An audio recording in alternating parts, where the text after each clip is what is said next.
by BAL Tire.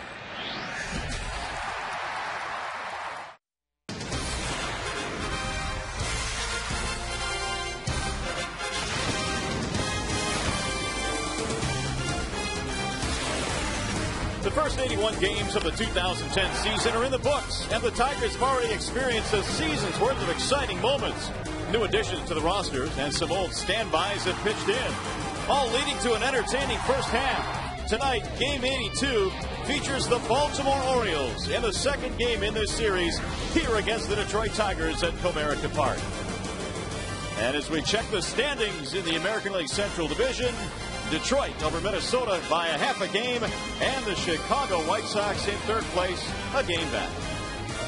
Hi again, everyone. Welcome to Tigers Baseball. Mario and Pemba, Rod Allen, glad to have you with us for Game 2 in the series. It took forever to finish yesterday's ball game, but a win is a win for the Tigers. And, Rod, they get the halfway point now with a first-place marker in the American League Central Division. Maybe some of your thoughts on what has been a really good first half. Well, I think it's gone about as well as the Tigers expected it to go. When you talk about Verlander, he's on pace to win 20 games. They possibly got an MVP candidate in Cabrera. You start talking about the middle of the order, Brennan Bosch, and you also have Valverde at the back end of that bullpen. They also have some unfinished business this year. Last year, this team in first place all year long, only to stub their toe at the end. Don't think they're not thinking about that on a daily basis. Absolutely. We'll see if the Tigers can do anything about that this year. But however, the story at hand tonight is Armando Galarraga. One of the bright spots in that first half, yet since the near-perfect game for the Tigers, it's been kind of a bumpy road for him. You know, I talked to Rick Knapp before the game today. Of course, he's the pitching coach, for those of you that do not know. And I said, what will Galarraga need to do to get back on track? And he said simply, it's command the fastball below the knees, on the inside and the outside, and he must find his slider. One of the things that Galarraga has been able to do since coming to the major leagues, and that's absolutely dominate right-handed batters. He hasn't been able to do that lately because he hasn't been able to get to that pitch. So imperative for him to go strike one and then pitch with a lot more confidence than he's pitched with as of late. When he came back from the minor leagues, he was pitching with a tremendous amount of confidence. Tigers went deep into the bullpen yesterday to get that win, so the hope is Galarraga can go deep into this game here today. That's the story from Comerica Park, and now with more on our coverage, we head back to the Call Sam Studios, and here's Mickey York.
Orioles in Game 2 of this series. By the way, if the Tigers combine for 3 or more home runs in this game, bring a copy of the box score to a participating Arby's location tomorrow and score yourself a free small order of curly fries. Here's the starting lineup for the Orioles here tonight. It is presented by Honda Bloomfield. Corey Patterson leads it off. He's the designated hitter. Miguel Tejada is at third base. Nick Markakis is in right. Ty Wigginton is at first base. Adam Jones in center. Matt Wieters will catch. Felix Pié is off the DL starting tonight. Then Lugo, and then is Turris. Here's the scouting report on Tigers right-hander Armando Galarraga, presented by Scott's Lawn Pro. Well, Galarraga's pitched pretty good baseball here at Comerica Park, but overall his last 3, he's looking to rebound. 14 earned runs, 13 earned run average over 8 in those last 3. He's had a little bit of time in between to work on that slider down the bullpen, and that's exactly what he needs to rediscover. So that real good slider that allows him to dominate right-handed batters. Let's take a look at the Tigers defensively behind Galarraga. Of course, it's always presented by Beaumont Hospitals. You've got the talented rookie in left. You've got Don Kelly making his 7th start in center field. Ordonez anchored in right. And Santiago Guillen Cabrera. That's the remainder of the infield. And Avila back behind the plate for the 2nd consecutive day. Well, Galarraga coming off a start against the Minnesota Twins in which he gave up 6 runs, so hopefully rebounding from that tonight. Well, his fastball was flat. It was kind of staying right over the heart of the plate, and that Minnesota Twins team can really hit.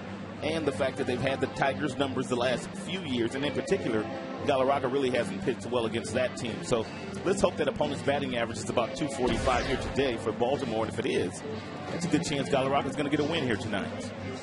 Another warm evening here at the ballpark. 91 degrees is our game time temperature. Boy, it was smoking hot here yesterday. A long day of baseball that lasted about 3 hours and 45 minutes, but the Tigers got the win, and as a result, they're in first place by half a game coming into play today. And here come the Orioles now. It'll be Corey Patterson, Miguel Tejada, and Nick Markakis in the first inning, as the Tigers try and improve on what has been a terrific home record this year. The Tigers at 28-12 in the American League Central Division. Corey Patterson, the designated hitter. There's a thought that now that Felix Pié is back, that Patterson would be sitting down, but he's DHing tonight, and he takes the first pitch down low. Patterson, hitting .290, has a 10-game hitting streak. Hard to sit down a guy with a 10-gamer, 1 for 5 in yesterday's game. Drags a bunt to the first base side. Cabrera hits him with the tag. 1 gone.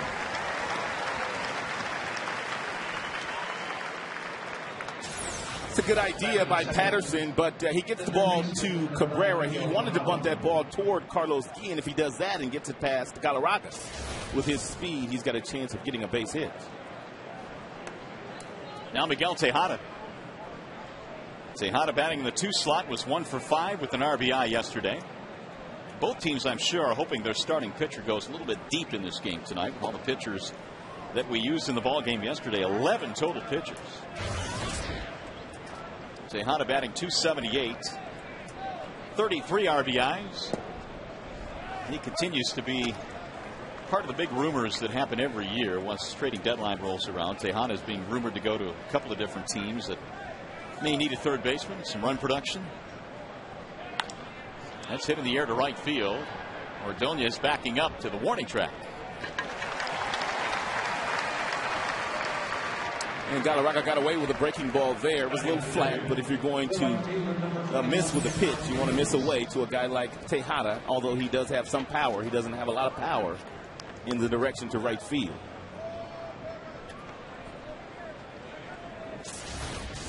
Here is Nick Markakis. 0 for 3 with a couple of walks yesterday. Scored a couple of runs. Nick Markakis is a solid baseball player. I mean, he can do just about everything. Hits for average, good throwing arm. Doesn't steal bases, but he's real good defensively and gets on base an awful lot. Markakis has had somewhat of an up and down year, but still batting .304. They identified him as one of their building blocks for the future, and in January of '09 they signed Markakis to a 6-year deal. Galarraga's 1-1. Galarraga looks like he's got a better pace here today. He is grabbing the ball back from Avila, getting right back on top of the rubber and looking for that next sign. I think his pace was a little slow in Minnesota, but that offense in Minnesota will slow your pace down. It seemed like they had runners on base every inning against Galarraga in that game, and actually they did. They had 7 hits, scored 6 runs, and that really slowed it down. Galarraga lasting 4 innings in that game. He's behind Markakis, 3-1. Now 3 balls, 2 strikes. Galarraga in his career has held right-handed batters to about a .216 batting average. And lefties hitting about .280 against Armando. Right back up the middle and off of the shortstop Santiago, who had him played perfectly, but that ball hopped off Santiago. Markakis trying for 2, and he's in there. I don't know if Santiago even saw that ball, and where did it get him at? He's hurt wherever it got him at. This ball hit off the pitcher's mound first and foremost, then it jumped up on Santiago, and it looked like it got him right in the left wrist. Boy, what a hop. So the Orioles have a 2-out scoring chance as Markakis dives into second base. Hard hit ball that Santiago was unable to corral. Still waiting on the scoring decision on that play. Here's Wigginton with an RBI chance. And he looks at strike 1. You might be able to get away with that breaking ball right there for the very first pitch of an at-bat when a hitter's looking for a fastball. But you don't want to throw that breaking ball with 2 strikes. That is not a good 2-strike breaking ball. Santiago, by the way, was given an error on that play. That's the official scoring. E6. 1 ball, 1 strike on Wigginton. 44 RBIs. He's going to the All-Star game in Anaheim this year.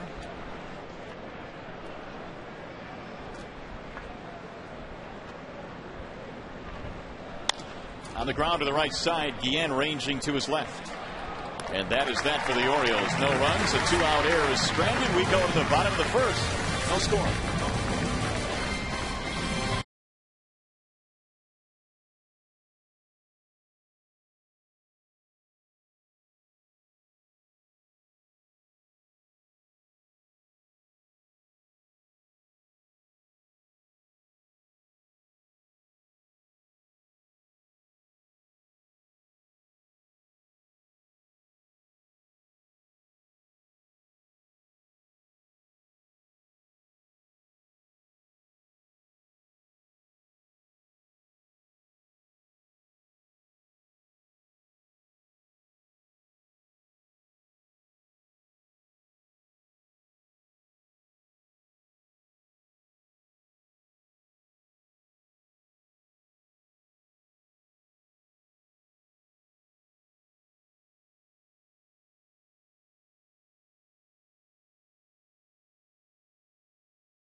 Lineup tonight presented by Big Boy.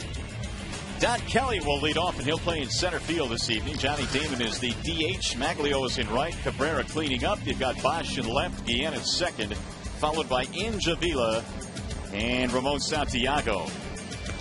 Here's the scouting report brought to you by the Bernstein Advantage. The Bernstein Advantage, we go to bat for you. Everybody I've talked to today about Arrieta, they have said that his stuff is top of the rotation caliber.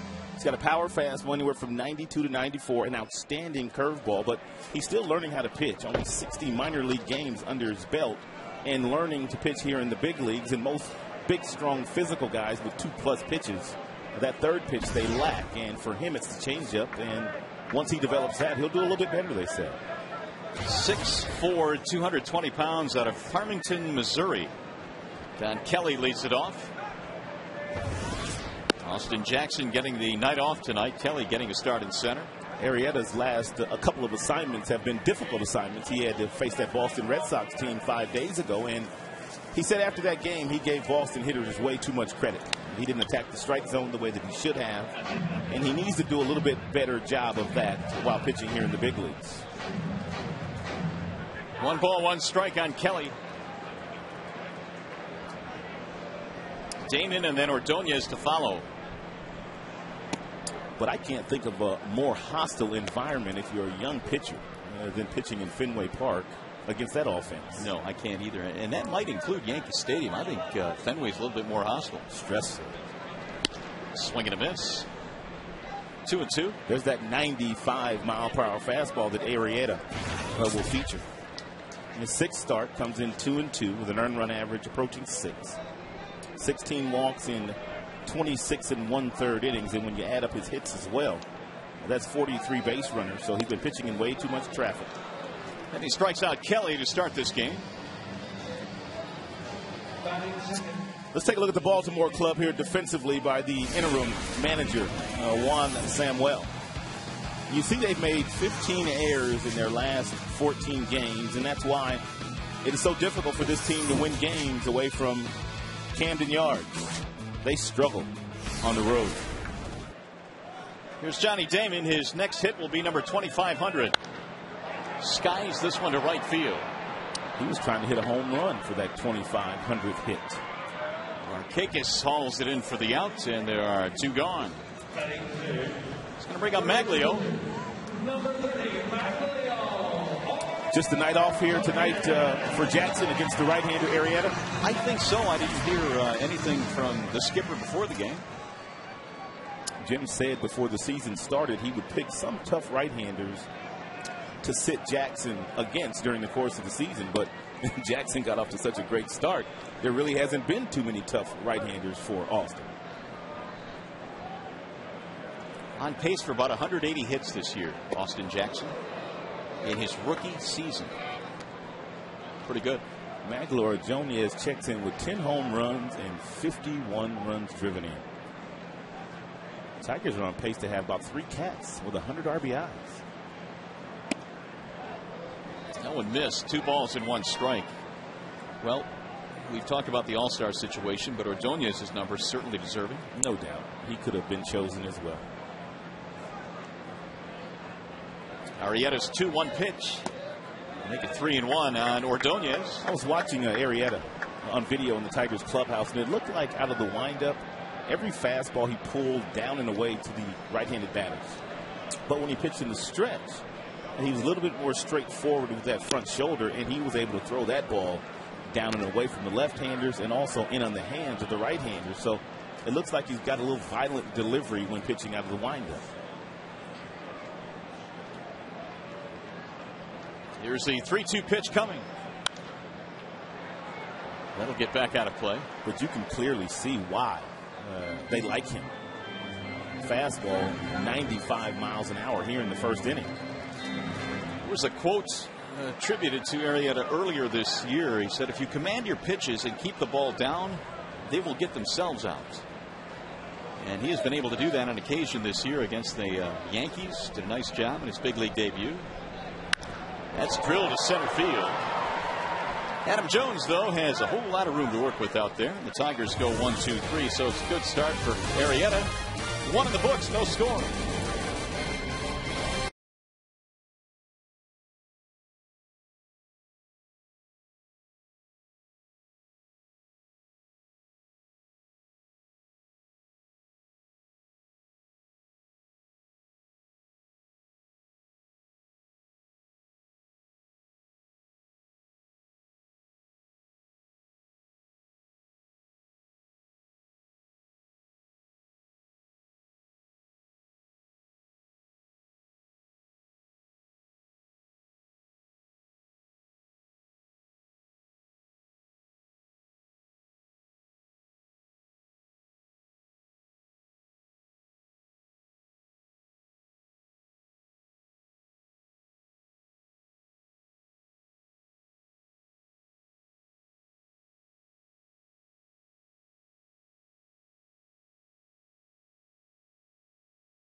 49.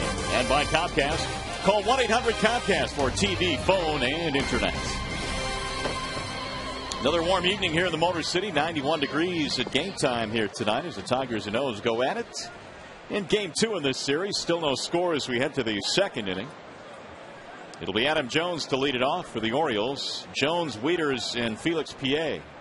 Adam Jones is one guy, if you're Galarraga, you need to keep the ball away from him. He likes to pull the ball to left field, and that's where he does most of his damage. And so if you can get him to hit the ball the opposite way, you might yield a single, but it probably will not be a big fly. Jones batting .269. He's hit 13 home runs, knocked in 37, and yesterday was 1 out of 5 for the Orioles. You know, that one hit he got yesterday was a 2-0 fastball that he whistled to right field. It was a really good swing by the talented outfielder, Adam Jones. Line drive to left, and it is dropped by the left fielder, Bosch. It was sinking. He bobbled the ball, and Jones will take a wide turn but hold. It's exactly what I'm talking about as far as Adam Jones is concerned, and the fact that he's pull happy. This ball is away from him. It's a breaking ball. It's down. It's away, and you can see the bat head and the angle of the bat head. He reaches out and hooks that ball back to the pull field. So apparently you've got to get it a little bit further away from him, and that ball almost hit Brennan Bosch right in the chops. Sure did. In fact, he didn't drop it. The ball bounced in front of him. So the leadoff man is on. The first hit of the game now for the Orioles. Here's Matt Wieters. Ball 1 to the talented catcher. A couple of RBIs in yesterday's opener for Wieters. 2 out of 5. One thing it's very difficult to do if you're a base runner when Galarraga is on the mound, it's tough to run on him. Doesn't have a great move, but does a lot of things that prevent you from getting a good jump.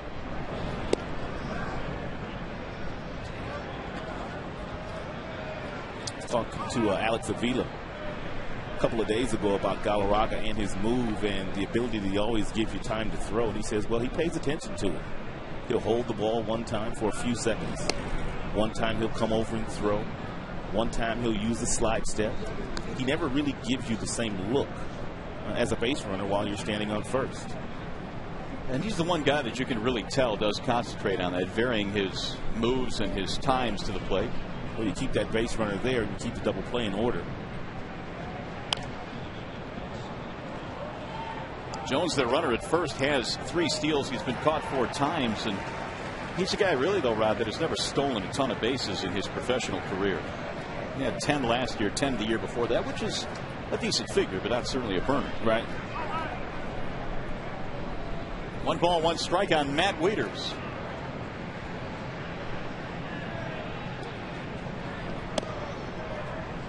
Two and 1 on Wieters. Under Juan Samuel, at least that's what they tell us, that this team has been playing with a little bit more aggression.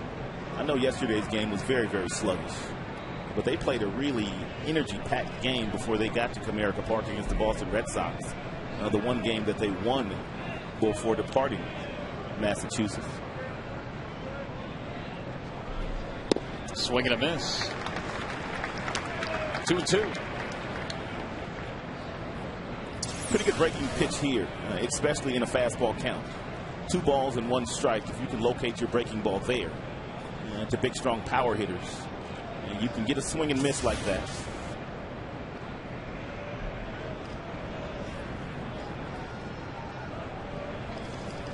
Talking to some of the Baltimore announcers before the game, they said their last game in Boston was a 2-hour and 5-minute game. Wow, they made up for it yesterday. Well, exactly. That doesn't seem possible in that ballpark. That kid Brian Mattis pitched a good game. He was opposed by John Lackey in that one, and it was a quick one. Bouncing ball to short, should be to Santiago Guillen, and there's a double play. Give Galarraga all the credit in the world.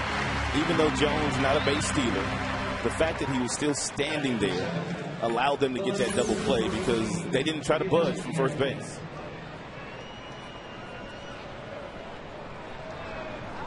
So as a result, 2 out, nobody on. Here is Felix Pie. 8 for 20 this year offensively, just off the disabled list today with an upper back strain. Kevin Millwood, who started yesterday, was placed on the disabled list by the Orioles. And it was a rough day yesterday for Millwood. He lasted just 1 inning through 45 pitches. Millwood is scuffling. In 8 of his last 9 starts, talking about Kevin Millwood, he has given up at least 2 earned runs in the very first inning. That's a tough start. That's a real tough start to get off to. Especially a guy with his pedigree. 8 of his last 9 starts, at least 2 runs in the first inning.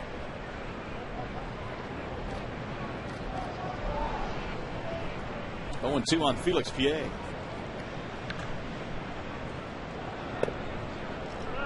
One ball, 2 strikes. And Galarraga had about 7 days in between his last start, which meant he was able to get a little extra day down in the bullpen to try to refine some stuff. And we told you coming in his last 3 starts, Galarraga had surrendered 14 earned runs. He's much better than that.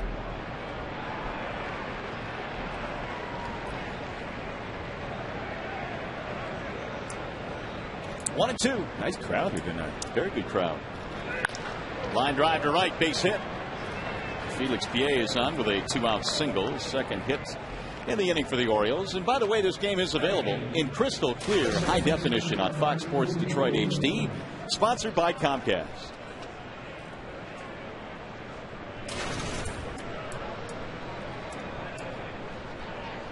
Pierre is on. Here is Julio Lugo. Had himself a nice day yesterday. Tripled in the ball game, and not only that, but he finished 3 out of 4. Yeah, you got to be careful against Lugo. Doesn't have any home runs this year, but he's one of those guys that loves to swing at the first pitch, and he's very aggressive on fastballs.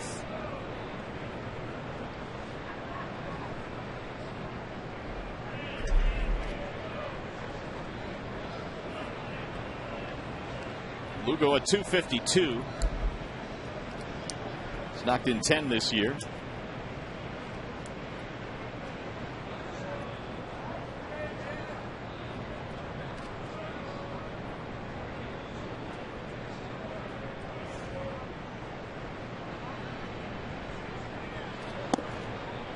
Ball 1 to Lugo, who has been well traveled much of his time in Houston and Tampa. He's also played in Boston and the St. Louis Cardinals, where he was acquired from the Cardinals on April the 1st.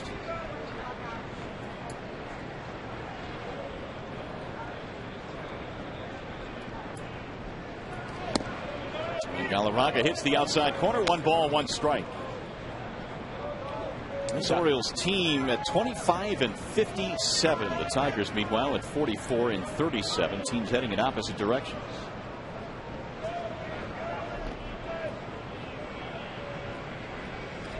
Now the 1-1. 1-2. Looks like Galarraga's found his breaking pitch, and he's thrown several of them today. Some good, some not so good, but what he's been able to do is throw that pitch when he's been behind the count, and it's been a good pitch for him.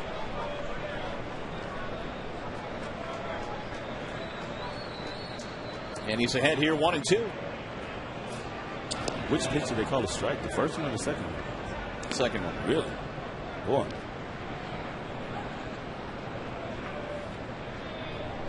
I looked at it and I'm like thinking it's 2-0. Country Joe behind the plate tonight. The numbers on Galarraga. First time through, just a $157. There's Country Joe. He draws the assignment on a warm evening here behind the plate. And the 1-2. He tried to bunt. He offered at it. And down he goes. Did he know how many outs it was? I don't think he did. He didn't think it was a strike either. Too late. Fox Sports Detroit presenting Tigers baseball by Bell Tire.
to going to the All-Star game this year. Cabrera has been confirmed for the home run hitting contest. Well, good for him. And Robinson Cano also in the home run contest. And bullpen catcher Scott Pickens will be throwing to Cabrera, so he'll get a trip to the All-Star game as well. It's going to be the third time that Pick has been able to go out there and take part in the All-Star festivities. That's a fair ball down the third base line. Cabrera hits the bag and he'll hold up with a single.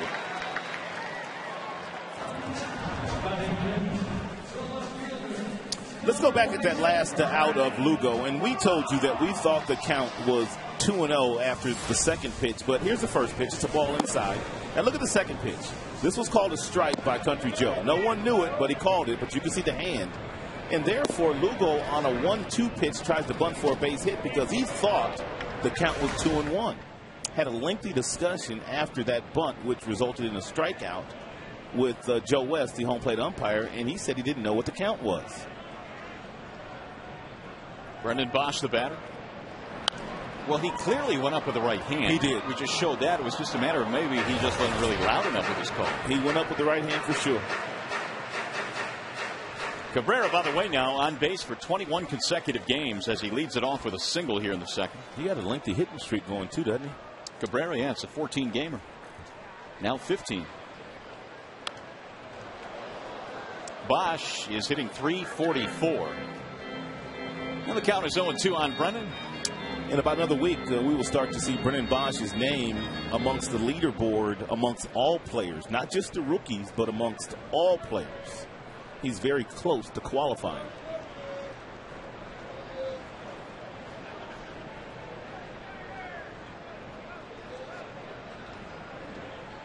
The 0-2.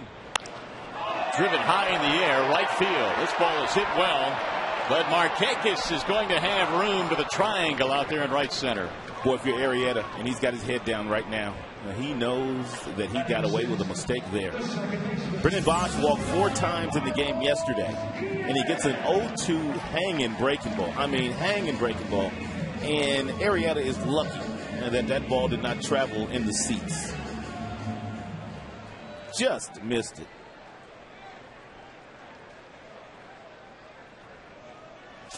That's the first out of the inning, and here is Carlos Guillen. Carlos had a nice day yesterday.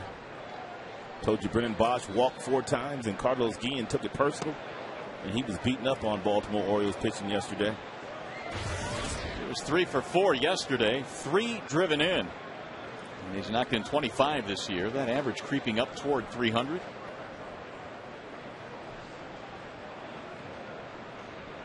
The 1-0. On the ground to the right side, high hop for Wigginton. He'll fire to second one. Relay not in time. Fielder's choice. Guillen is aboard with 2 away. These were some big knocks yesterday.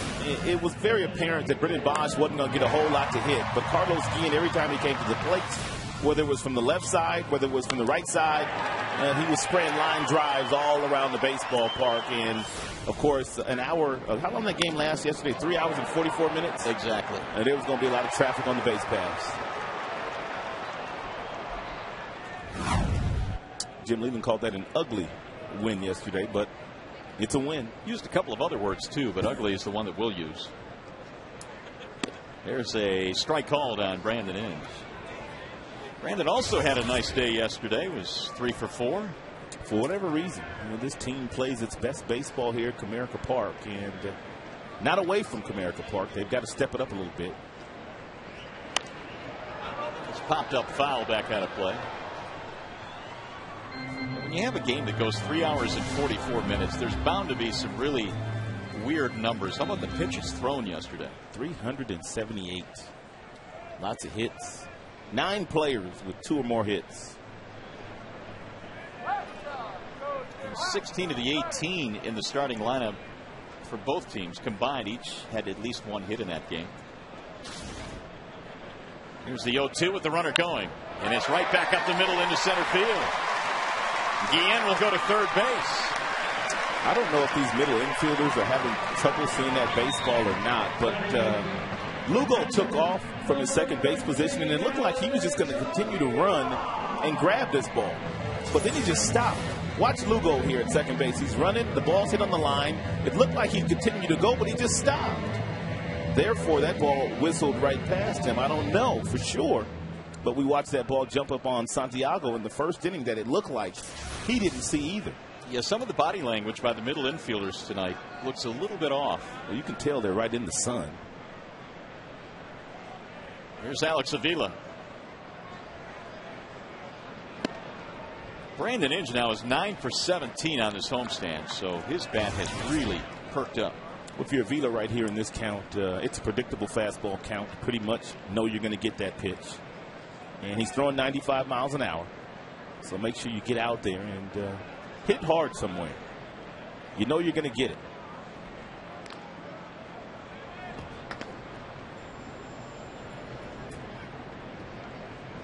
Arrieta gave up a single. That was to Cabrera to start the inning. He was forced at second base, and a base hit by Inge has left runners at first and third.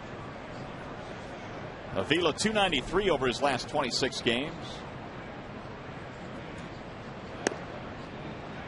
2-0.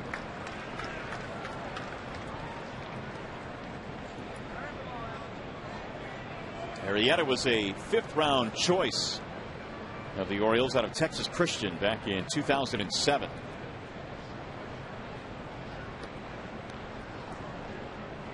Here comes the 2-0.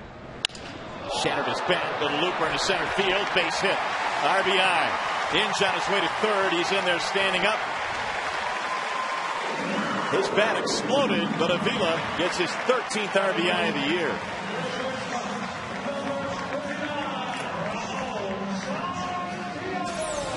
Fastball. It's firm. It's in the mid-90s. It crowds Avila, but the ball is up, which allows him to fight it off in the shallow left center field over the head of his tourist. And the Tigers are on the board once again. First. 3 hits in this inning now for Detroit. It'll bring up the number 9 hitter, Ramon Santiago. Well, Arrieta said he was going to pitch to more contact here today and allow his defenders to work behind him, but the Tigers in this inning have found some holes. But he is doing exactly what he said he was going to do, and that's attack the strike zone. Driven to right field, hit well. Markakis back, and he'll reach at the warning track to haul it in. Tigers scored first. RBI hit by Avila. We played 2.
He's done a lot of damage against the Tigers.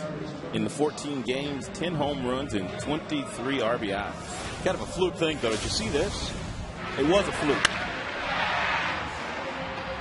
He homers, and as he's rounding first base, there goes the hamstring. And Scott barely made it around the bases.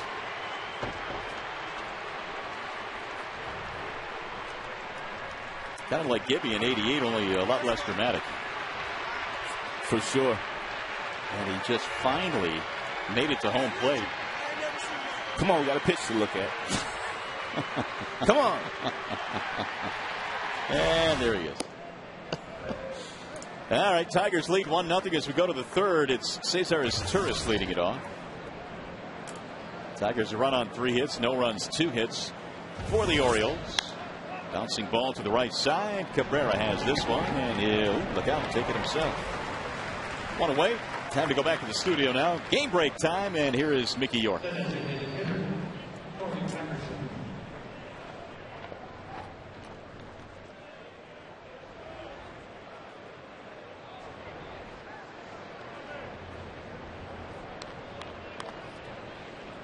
Yeah, so do we.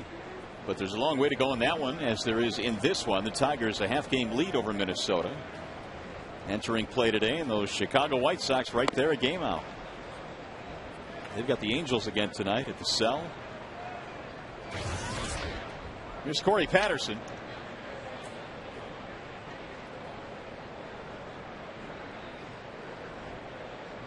Patterson bounced out to start this ball game.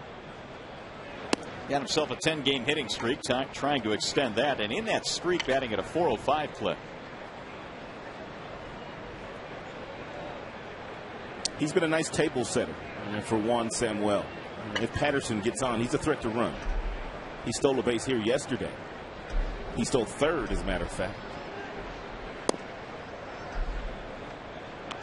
Patterson is a former first-round pick of the Cubs. That was way back in 2000. He spent 6 years in a Cubs uniform. There's a strike call, 3-1.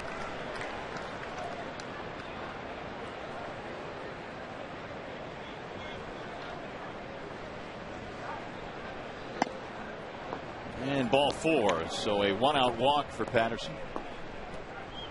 First walk of the game for Galarraga. Armando walked 2 in his last start against Minnesota.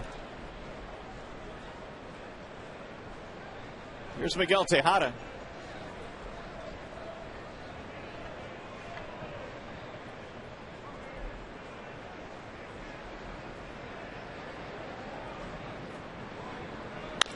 Hits this one the other way and through. Base hit.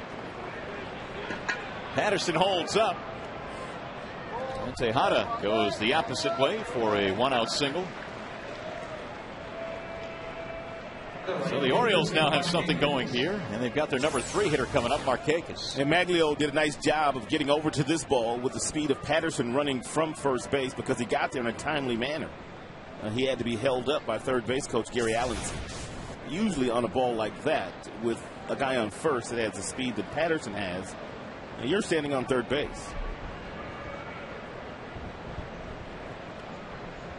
Well, the double play is still in order here. The Orioles have hit into 80 double plays this year, second highest total in the American League behind the Twins.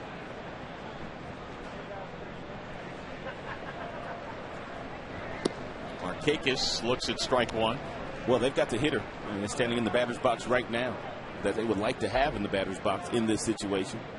And Markakis. 338 with runners in scoring position this year. Popped him up. Left side of the infield inch coming in. Infield fly rule. The batter is automatically out. Good pitch. Galarraga has made some quality pitches at the bottom of the strike zone. This is a changeup. And he gets Markakis out in front and fools him, and he pops it straight up. Good pitch. You can see that grip. He doesn't throw the circle change. It's more of a change that he holds in the middle 2 fingers, but the location is very good. Exmo really show it to you.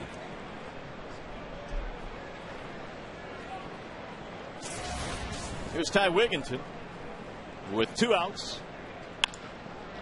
In the air to center field. Kelly coming over, diving and making the catch. Nice grab. Don Kelly stretching out in center field in place of Austin Jackson tonight, and he makes a dandy. So they threaten but do not score. The Orioles strand 2.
Tonight here at Comerica Park. How about this play by Don Kelly? It really doesn't matter where you put Kelly. He has made some nice plays in left. He's made some nice plays in center and in right field. He's been a nice defensive replacement for Jim Lee late in games. Kelly leads it off, and he takes a strike. Soft landing. Don struck out back in the first, 0 for 1. He shows bunt. A little bit high. 1 ball, 1 strike. Well, we're in the bottom of the third tonight. This time yesterday, I think we were still in the first inning. Or at least it seemed like it. Here's the 1-1. Yesterday's game featured the Orioles getting 1 in the first. The Tigers got 5 in the first. Then the Orioles scored 5 in the second.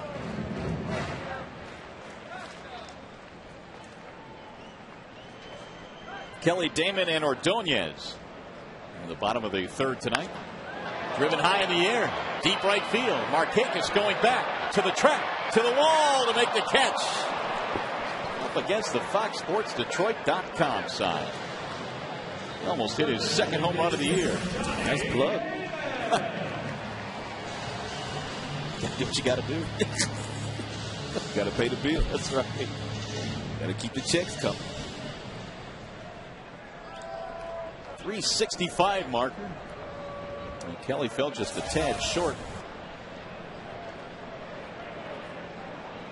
Here's Johnny Damon.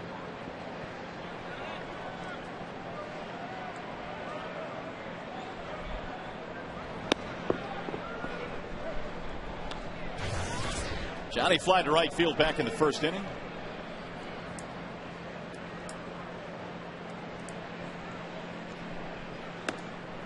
Arrieta misses outside. 1 ball and 1 strike.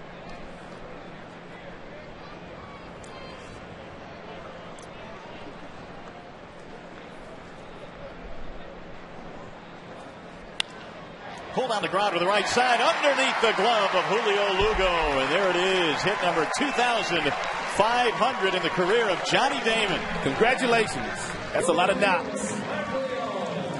He becomes just the 92nd player in the history of the game to reach that plateau, 8th among active players. And a big round of applause for Johnny. When you think of all the great players that have played the great game of baseball, only 92 have accomplished what he just accomplished. Pretty amazing. And a standing ovation.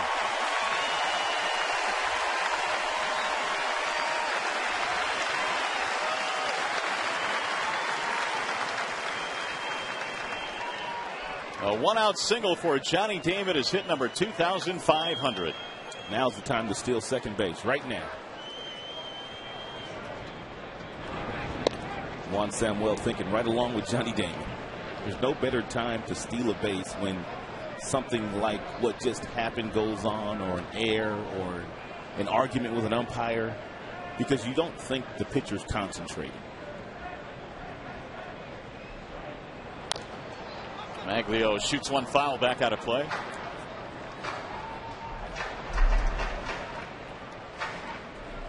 He's had a pretty impressive career. Johnny's got the kind of numbers that if he stays around for a couple of more years, he might have 500 doubles. 3,000 hits is going to be tough. But he's done some other really positive things, and we might start mentioning his name as far as the Hall of Fame is concerned. He's getting close to those numbers for a table setter. Got a couple of World Series titles, scoring 100 runs a year. Talking about table setter numbers, not the big boppers in the outfield, but your table setters. There haven't been many better than Johnny the last 15 years. Roll toward third base, foul ball.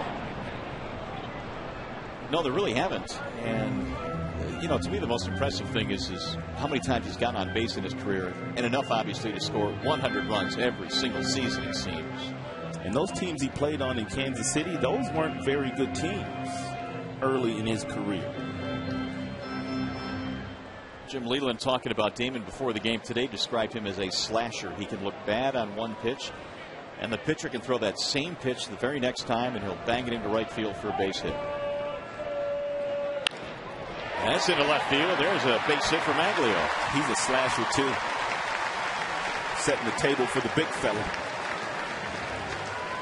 Hey, fans, this Thursday, join Carlos Guillen and teammates for Keeping Kids in the Game, an exclusive fundraiser at Comerica Park. Enjoy mingling with Tigers players, a private fireworks show, and more. For tickets, call 313-471-2113 or visit tigers.com and join Carlos Guillen and teammates in Keeping Kids in the Game. Carlos always gets it done every year in the community.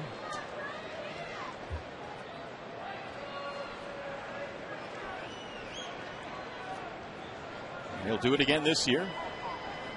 Tigers, meanwhile, trying to score a couple of more runs here. Cabrera had a single back in the second. He was first pitch swing back in the second. We'll see what Arrieta decides to throw to him here on the very first pitch. Cabrera will make you think twice about it. Whatever you're going to throw, that much is for sure. And now they got to talk about it.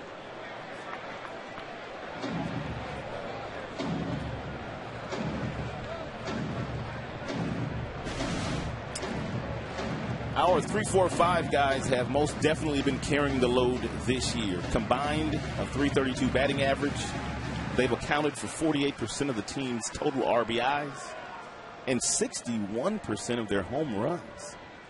Wow. I didn't realize they did that many. 61%. When you add up Cabrera's runs scored this year and the runs that he has driven in, he has accounted for about 30% of the Tigers' offense. About 30% by himself. Is he the MVP for you right now, or is it Morneau, or is it Cano? Well, I'm a little bit biased, but I'd go with Miguel. Team's in first place. He has been their big horse. He goes out there and plays every day. He has been among the top 5 in the big 3 categories all season long. I agree with you, too. And the reason that kind of swayed me, and I don't know for sure the amount of runs that Cano or Morneau have accounted for their teams, but I'd be shocked if it's 30%. I would agree. And that's why Cabrera gets my vote for MVP at the halfway point. The 0-1.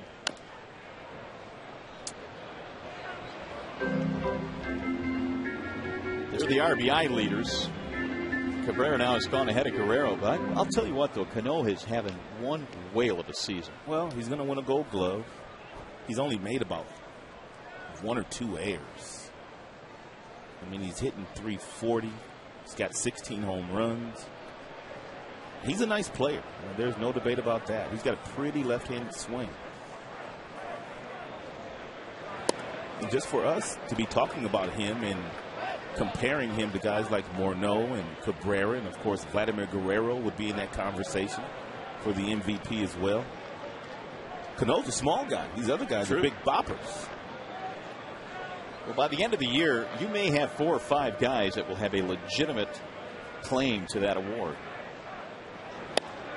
And there's a strike call to the outer edge, and Joe West punches out Cabrera, much to his chagrin. The second strikeout for Arrieta. Bosch just missed the 2-run home run against Arrieta. His first time up, it was a hanging breaking ball on an 0-2 count. And that was after a couple of fastballs that were up and in on Brennan. We'll see how he pitches them the second time around.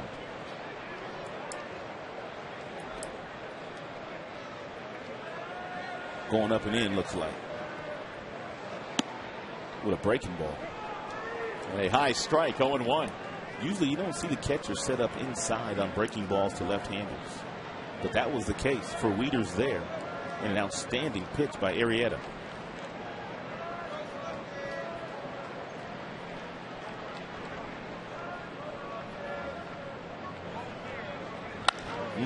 Got under it.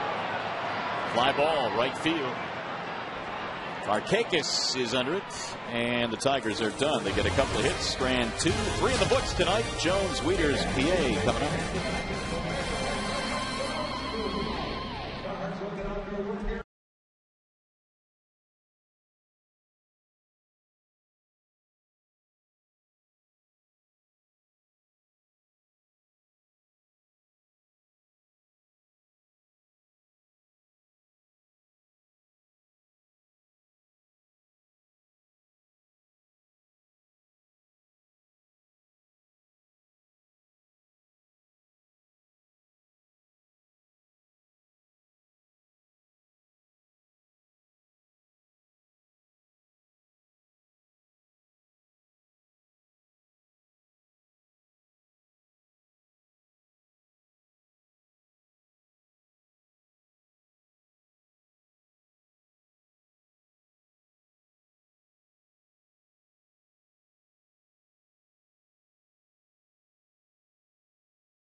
And by AT&T, find out what's possible with the nation's fastest 3G network. AT&T, rethink possible. Beautiful night for baseball here in downtown Detroit at beautiful Comerica Park. The Tigers on top of the Orioles 1-0. As we go to the fourth inning tonight, a little bit of a breeze blowing out toward left this evening. And for the Orioles, Jones, Wieters, and PA facing the right-hander Galarraga. Armando has had one double play turn behind him. He pitched out of a jam in the third, and now back to work here in the fourth. Adam Jones had a single to start things off in the second.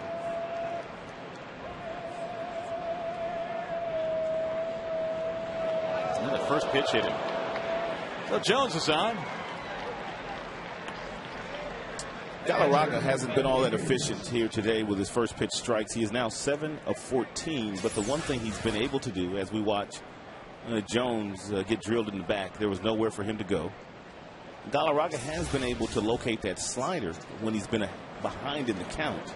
And that's the reason why they have not scored against him yet. But you definitely want to throw strike one here. You want to get a little bit better in your percentage. That is the first batter that Galarraga has hit this year. Here's Wieters, who hit into a double play in this situation, back in the second. Ball one. And Galarraga now has given Juan Samuel the kind of count that he might. I don't know if he'll do it or not with Wieters. Wieters has got a few home runs. He's got 6. But he knows he can't steal a base against Galarraga. So does he put a runner in motion and force Wieters into swinging?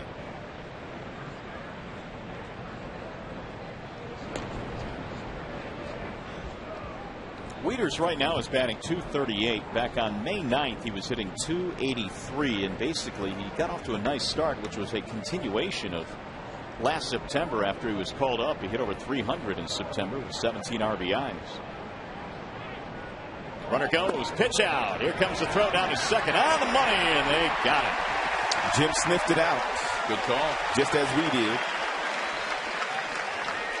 Hit and run situation. He forces the contact, and the pitch out executed perfectly.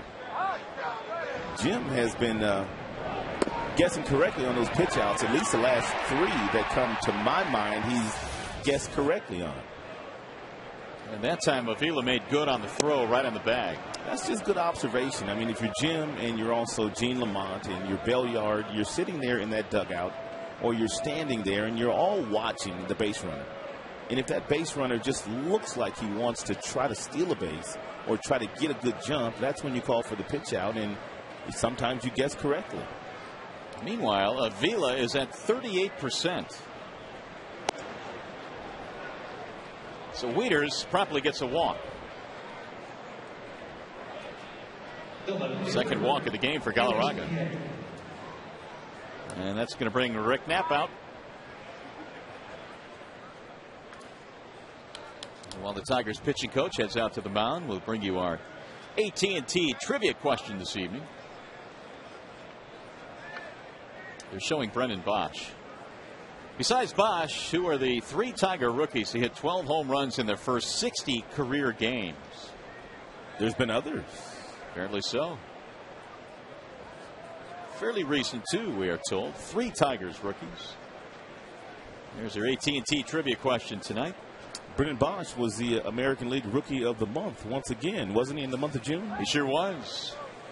I see now they're showing Willie Horton trying to lead us down that path. They just said recent. Now, what do they think? I don't know. Come on. They're just not thinking. Now we're supposed to believe Al Kaline is 1-2. And Greenberg. And they played recently, too. Jeez.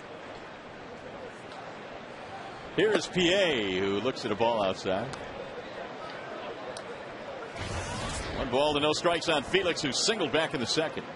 They're hoping that PA can help provide some offense for them. I mean, they couldn't wait to get him off the disabled list, and you brought it up earlier. They didn't know what they were going to do with Corey Patterson, who is DHing here today and leading off.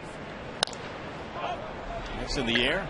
Shallow center field. Kelly got a late break, but he'll get there.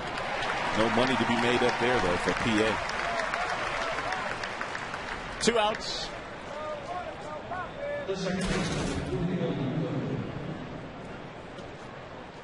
going to bring up Lugo.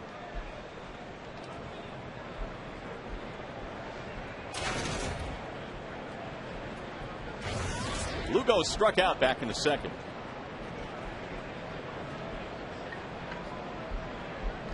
Orioles have had some chances. In fact, they've had a hit batter and a walk in this inning.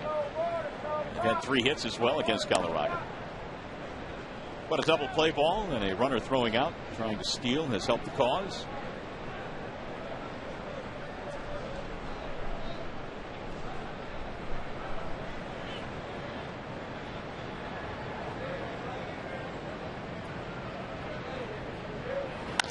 Line to right field, base hit. Wieters will go to second base, and Lugo has a single. The Orioles' bottom of the lineup yesterday was really good. 7 for 9. 7 for 15, excuse me, with 3 RBIs. They scored 4 runs. For whatever reason, when these two teams hook up, there are quite a few runs that are scored.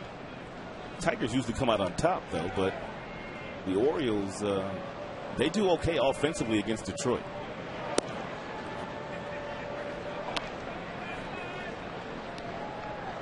Tigers have won 10 of the last 14 at home here against the O's. Orioles threatening here with 2 outs. Is Turris the batter? Here's the 0-1. 1 ball, 1 strike on Cesar Turris. So give the Orioles 4 hits.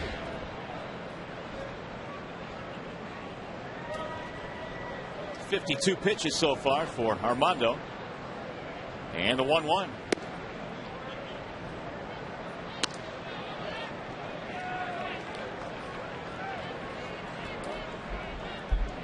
Tigers got a run in the second on an RBI hit by Alex Avila, a broken bat single. And that so far has been the only run.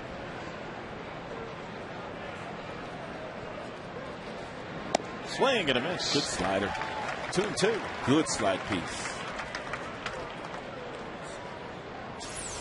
Unhittable slider.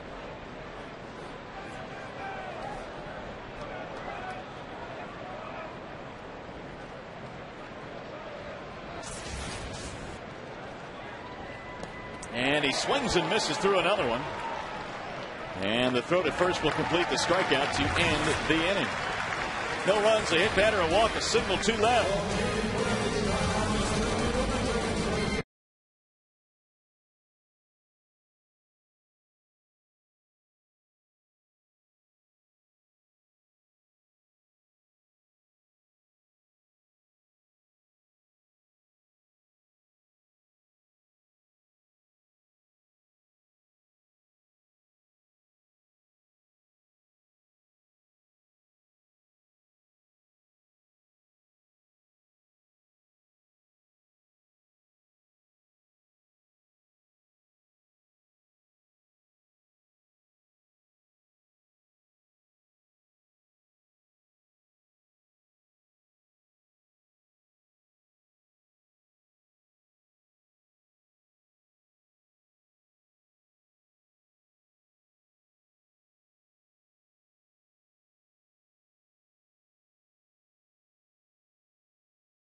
Besides Brendan Bosch, who were the 3 Tiger rookies to hit 12 home runs in their first 60 career games.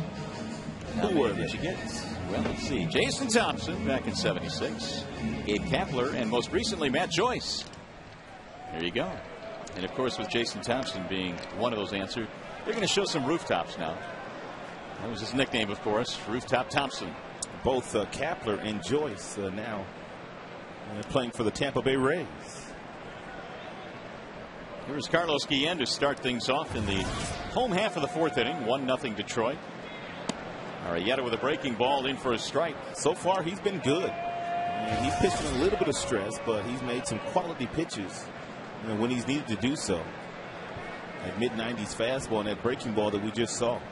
Those two pitches work very well up here in the big leagues. Now, if you can just find that third pitch, you can really compete up here.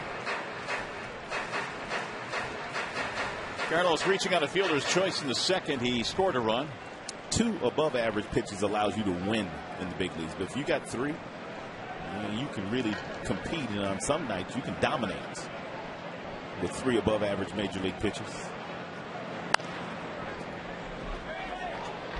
Verlander falls in the category really now of 4, doesn't he? Yes, he does. He's got 4 legitimate big league pitches. Fastball, curve, changeup, and that slider is getting better and better every time he goes out. I know Verlander threw some tremendous sliders his last start to Franklin Gutierrez. Here's the 0-2.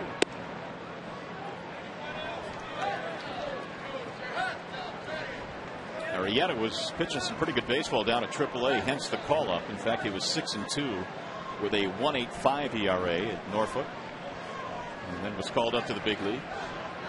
The opponents down there were batting just $1.89 against him. Lifted in the air toward left. Felix Pié. 1 out. Hey fans, baseball's biggest stars go head-to-head for one spectacular night in this summer's biggest event. Tune in with Fox brings you every thrilling moment of the 2010 MLB All-Star Game from Anaheim, California. Next Tuesday, starting at 8 p.m. on your local Fox station. Here's Brandon Inge.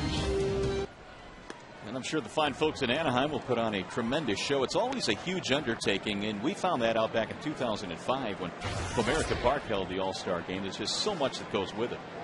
All the press conferences, the lineups are announced, the managers speak. No doubt. Comerica. This Detroit State of Michigan put on a tremendous show in 05. Inge had a base hit back in the second. Rolled foul. Remember that home run hitting contest here with Bobby Abreu? Yeah, I think it's still going on, as a matter of fact. It was a long one. It sure was. Pudge Rodriguez, our very own, finished second that year. That was one of the more exciting home run hitting contests in recent memory. I would agree. The 2-1. Tejada gobbles that one up. Inge is out.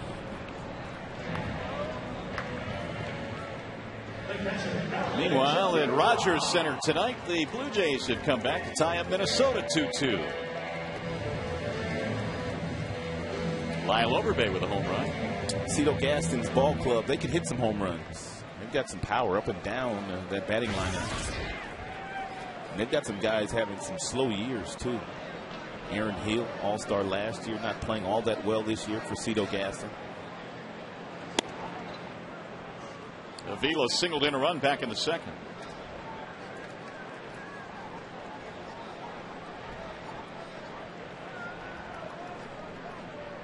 Arrieta looking for his first 1-2-3 innings since the first inning. And the 0-1. Speaking of Aaron Hill, that's one of the reasons why. And not that he doesn't deserve it, but Ty Wigginton, we told you he's an all-star. And they're going to use him as a backup to Robinson Cano if they have to. And that would be Wigginton. Second base seems like it's a slow position this year other than Robinson Cano in the American League. Yeah, I would agree. And Cano certainly by far and away has been the best. Pedroia, of course, he's top-notch, but he's on the disabled list as we speak.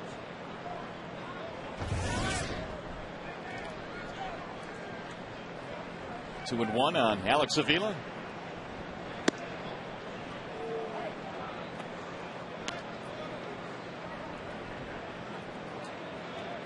Arrieta has thrown 55 pitches.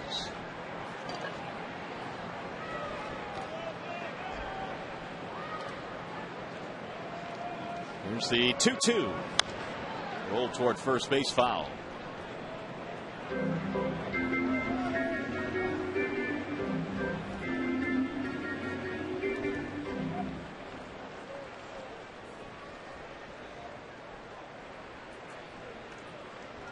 Alex trying to get something started here with 2 outs in the 4th. Tigers have 5 hits. The Orioles have 4. Middle game in this 3-game series. And again, the 2-2. Fouled it off.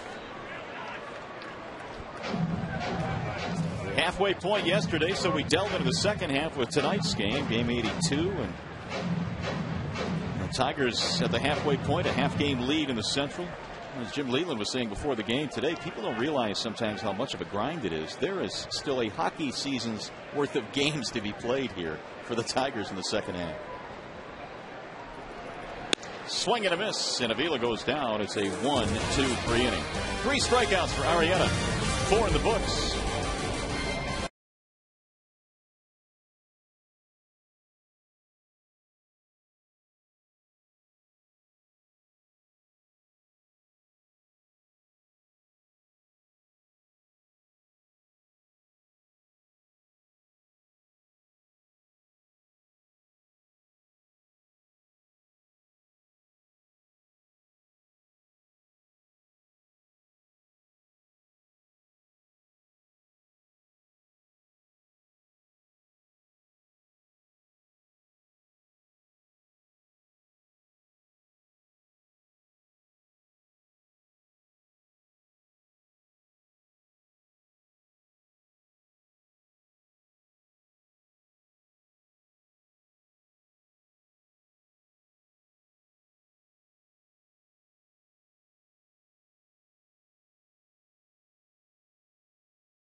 Famer, who back in 1996 against the Tigers hit his 500th career home run. And I tell you what a career for this guy. He got it done from both sides of the plate. He was lethal. There was about a 10-year stretch there where he just absolutely dominated American League pitching. And 500 home runs. Numbers back it up. Yeah, 3,000 hits as well. Won a few Gold Gloves, All-Star teams, Rookie of the Year. When it comes to switch hitting, there are really 2 guys, I guess, that come to mind that have put up huge numbers, and there's one of them, Eddie Murray. And you don't know how hard it is. You don't know how hard it is to really get it going from both sides of the plate. But Eddie got it going from both sides of the plate for about 20 years. Amazing. Simply amazing.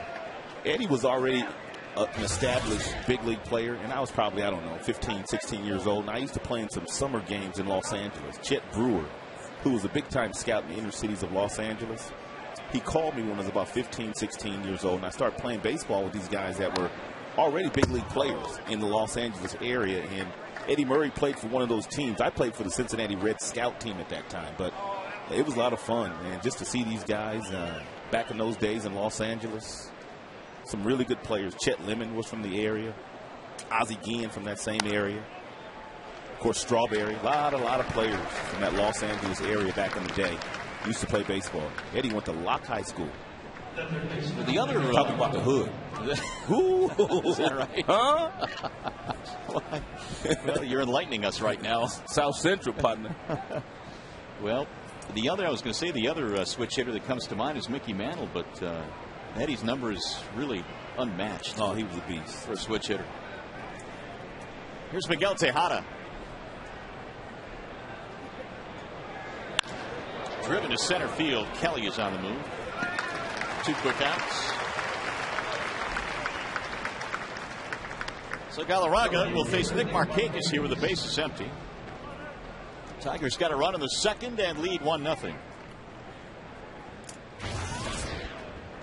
Markakis reaching on an error and popping up.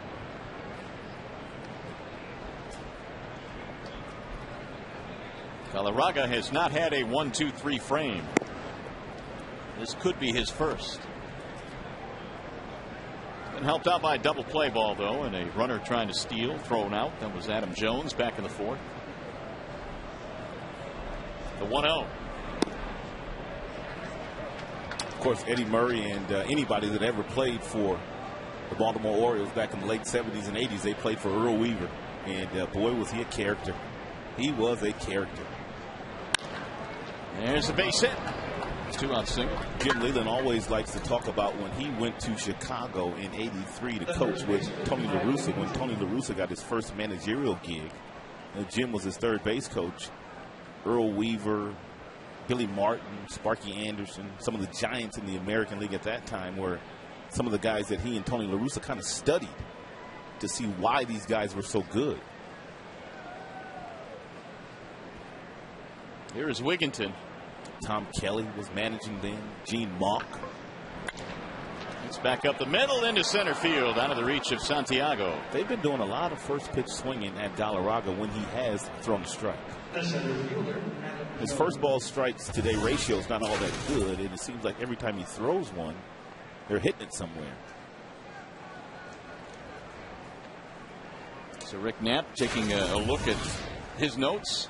They've had runners on base every inning. They stranded at least two the last 2 innings. So Galarraga again does not have a 1-2-3 frame.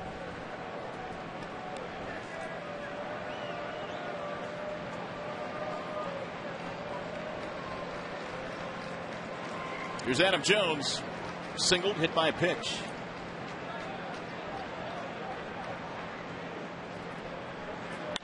Bouncing ball hit to the shortstop, should get him out of the inning, and it does. Other side retired.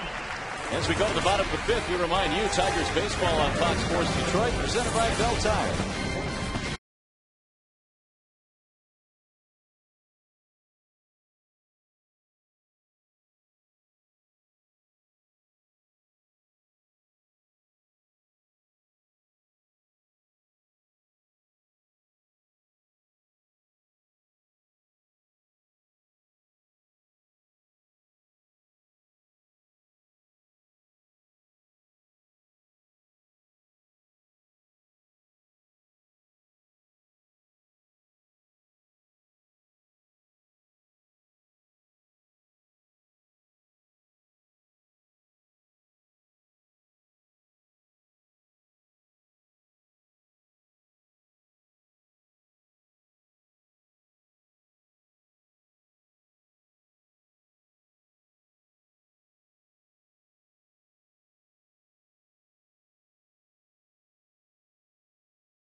Apparently I spent a little bit too much time in the sun today. I still got that flat top going. 80s night is gone. 80s night is gone, but at least they had, a few juices and berry in the hair, though. I mean, a little curl in there, though. Me, after a full day in the sun, I apparently jumped into a pot with lobsters as well and just boiled all day, too. Well, that fella took some time on that sign, so we got it in for you, partner. By the way, when did you grow a mustache? Especially the one that thick. Nice flat top. Oh, boy. Not sure which looks better, that on the card or this right here. All right, you got to have some fun at the ballpark, and we thank that gentleman, as you say, for taking all that time to make that sign. So the Tigers leading at 1-0. Head to the bottom of the 5th inning. Santiago leads it off, and Kelly, and then Damon. Facing Jake Arrieta, who's looked pretty good tonight. Santiago pops up the bunt, and Arrieta makes the play. Well, if you weren't with us earlier, we told you that Arrieta, after his last start in Boston, he wasn't all that happy with the fact that he didn't really attack the strike zone. And looking at that Boston ball club in that ballpark, Fenway, easy for a young kid not to throw a whole lot of strikes. And he's got another tough offense here to go up against, but he's pitched well so far today.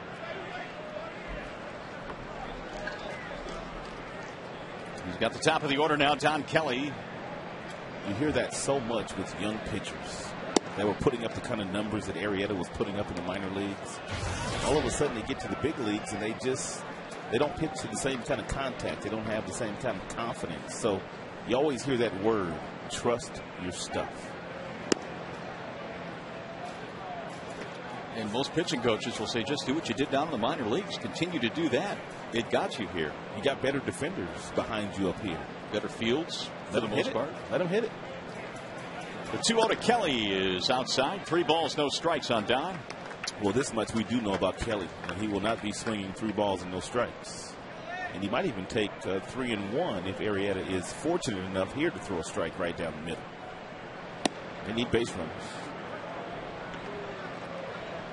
By the way, have you gone out and purchased a Country Joe's CD yet? No, you ask me this every time he umpires one of our games, and my answer is always no. Is it still in top 10? I don't know.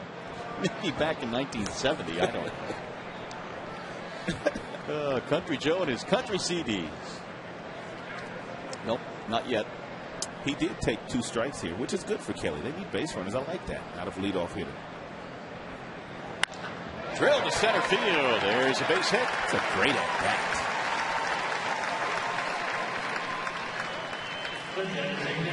It's going to bring up Johnny Damon. In case you missed it, a historic night for Johnny Damon back in the 3rd. His 2,500th hit past a diving Lugo, the second baseman.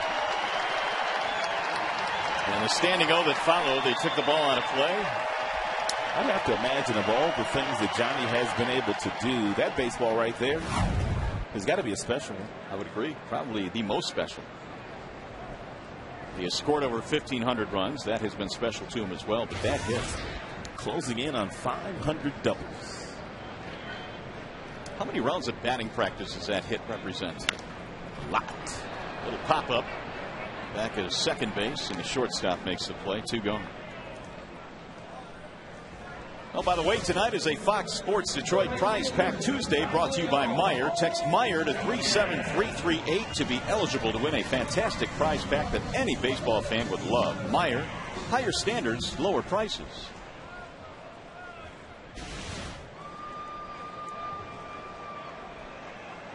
FoxSportsDetroit.com. Getting some more airtime tonight. You still plug. You trying to get a raise? I am. Huh? Your deal up? Yeah, my deal's coming up soon. You can't blame a guy for trying. No. Why not? Here's Ordonez, a single for 2.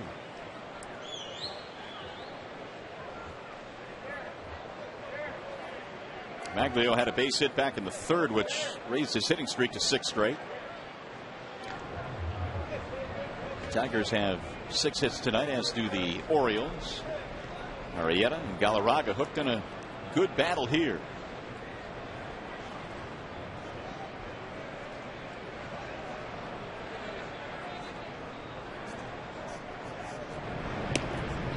Kelly drawing another throw.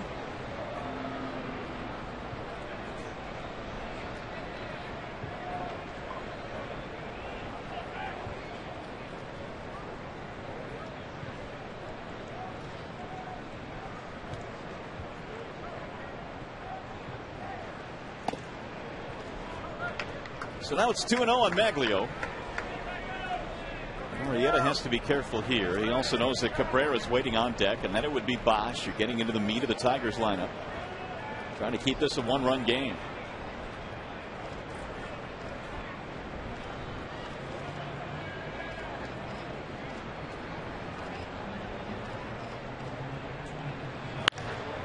whistled foul. Back into the seats. 2-0 is really not the time where you try to get a fastball inside against a guy that has the kind of hand quickness that Maglio does.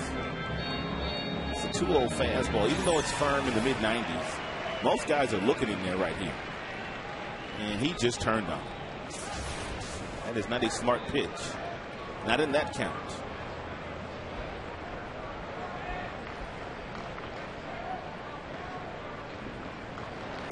Swing and a miss. For a big guy, Wieters moves pretty good behind the dish, and that's one of the things we heard about him last year, and we kind of wondered about when you stand 6 feet 5 inches. How low can you get, and how quiet can you be when you have a body of that stature? Not many catchers that big in the major leagues. Outside 3-2. It's something Joe Mauer has talked about that is a little bit of a challenge, getting low enough to give the home plate umpire a good look at every pitch. The leaders really have to crouch down. 3-2 on Maglio Ordonez.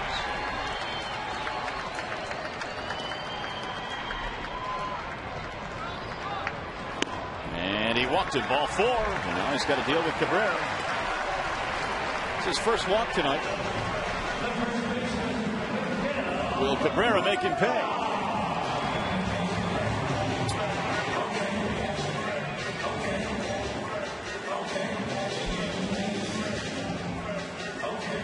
Arrieta, he pitched Cabrera really well at the last time Cabby was up. As a matter of fact, he struck him out in the 3rd.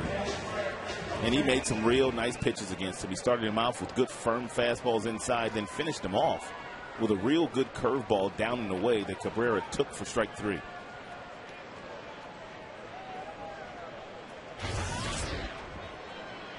Cabby had a single in the 2nd, extending his hitting streak to 15 in a row. Breaking ball for strike 1.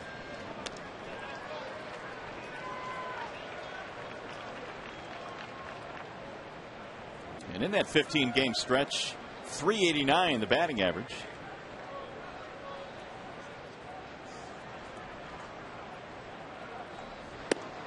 Cabrera right now is hitting 367 with runners in scoring position.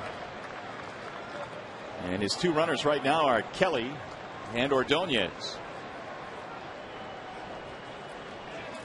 Cabrera himself is in scoring position as we speak, standing in that batter's box. Popped him up. He's going to get Cabrera again, apparently. Lugo is under it to retire the side. So the Tigers get a hit, a walk, and they strand 2. Arrieta pitching a good game tonight.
Enjoy whenever, wherever, and by Salt in theaters July 23rd. Back here in the Motor City on another warm evening here, another summer night in which the temperature was 91 at game time. Really not a whole lot to talk about tonight in terms of scoring. 1-0 in favor of the Tigers. Matt Wieters leading it off. It'll be Wieters, PA, and then Lugo. Galarraga stranded 2 runners in that 5th inning. Orioles have had a ton of chances tonight. They have not been able to cash in to this point. 1 ball, 1 strike on Wieters. He is hit into a double play and walked. And Galarraga stays at the bottom of the strike zone, but too low, 2-1.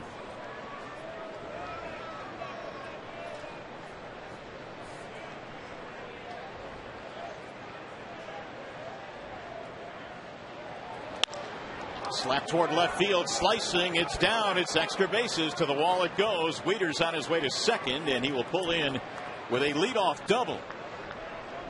And he's on base for the 2nd time in this game. I don't know exactly what the pitch was, but it's a nice job of staying with it if you're Wieters. It looks like a fastball that's just up and out over the plate, and that's a textbook swing. You take it the opposite way. 7 hits now for Baltimore. And so the tying run is in scoring position. We'll see how they want to play it now with Felix PA. Single and a fly ball in this game. Inge coming in tied at 3rd.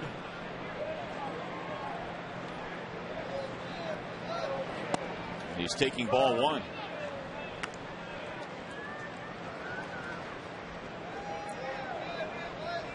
Orioles 0 for 5 tonight with runners in scoring position, so they have had their chances. Only .231 this year.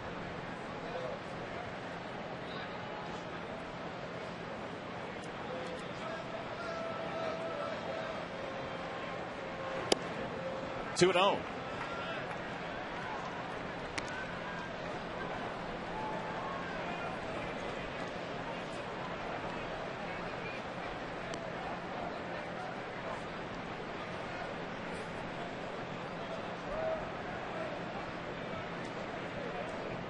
Orioles have had at least 1 base runner in every inning so far in this game as we play in the top of the 6th.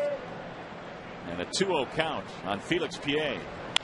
Bouncing ball hit to the right side. Cabrera's coming to 3rd with him. His throw is in time. Out at 3rd base is Wieters. What a play by Cabrera. What a play. And it's not Wieters' fault. It really isn't. It's just a heads-up play by Miguel. When you're playing where he is right now, it looks like you're just going to allow the base runner to go to 3rd, but Cabrera knew the speed of the runner. He also knows that he had the ball in his glove in a timely manner, and he's a fearless thrower with a very strong arm, and they were able to get a big out right there. You don't see that play very often. It's a heads-up play by Cabrera. What a huge play. It's going to bring up Lugo. Wieters is retired at 3rd base. PA aboard on the fielder's choice, and Lugo the batter. Tigers doing a lot of positive things here today. That play right there by Cabrera. Kelly's made a diving grab in the outfield as well. They've turned a double play. Galarraga hasn't allowed anybody to take off from 1st base. Jim, pitch out. Now they need some hits. Here's the pitch on the way. It's driven in the air to center field. Kelly is on his horse, still going back. All of a sudden, now there are 2 gone. And time for another game break. We go back to the studio, and here's Mickey York.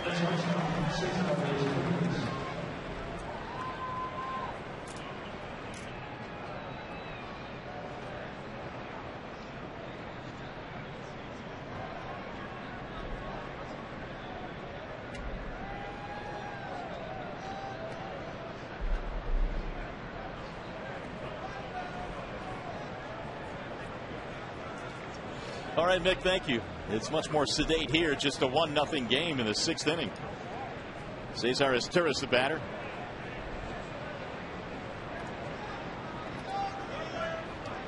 Izturis 0 for 2.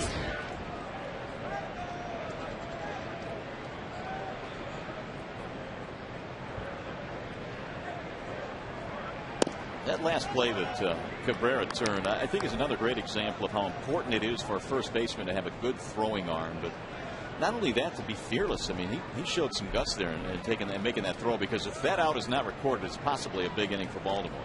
I don't think some people know that Cabrera, when he came to the big leagues, he was playing some left field in Florida. He also was anchored at that third base position. He was a third baseman when we got him, but after a couple of months, they turned him into a first baseman, and he's gotten really good over there.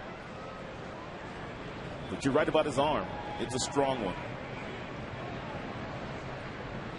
Maybe getting Galarraga out of a jam here in the sixth. He's got one more out to get, though, and he's 2-0 on his Turris.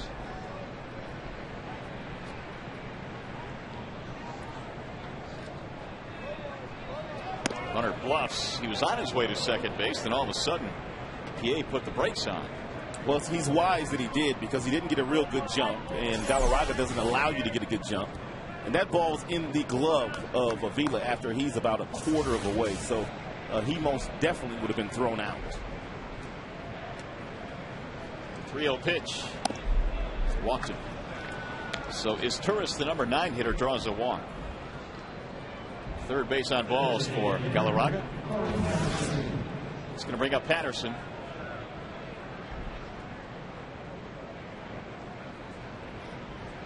And Rick Knapp is going to make another visit out to the mound. He made quite a few in yesterday's game, and he's gone out there to mount a couple of times tonight. Tying run now in scoring position with Patterson coming up.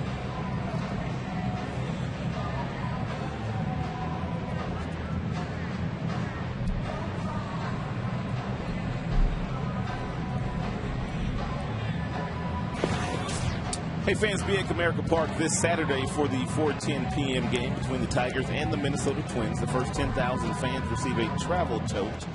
And for tickets, call 866-66-TIGER or visit tigers.com. The Orioles tonight have had 14 base runners. We're only in the 6th inning, and they have yet to score. Although they threaten here with 2 outs. Patterson 0 for 2 with a walk.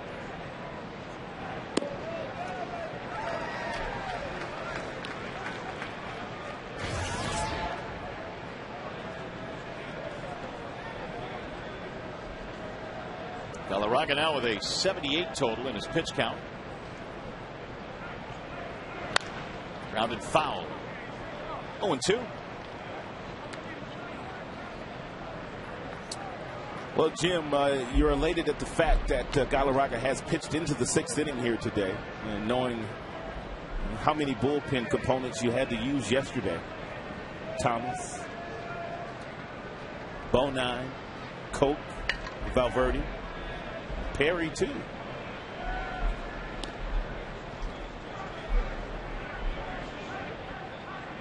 The 0-2. Jim was saying after the game, those are the toughest games to manage. When you're trying to piece it together, when your starter really hasn't given you a good outing, and your offense is scoring as many runs as it scored, you just try to find somebody in your bullpen to get some outs for you. And he found that in Bonine and Thomas. Yeah, and that's why he said those two guys are really underappreciated, especially Eddie Bonine, who came out of the pen and threw strikes. The 1-2 is swung on and missed, and Galarraga wiggles out of another jam, his 3rd strikeout of the game, but the big play in the inning, courtesy of Miguel Cabrera. Tigers still hold on to their 1-0 lead.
time for the Coors Light Freeze Cam. We're going to take you back very early in this game, and a line drive into center field, and Kelly stretches out and makes a really nice grab.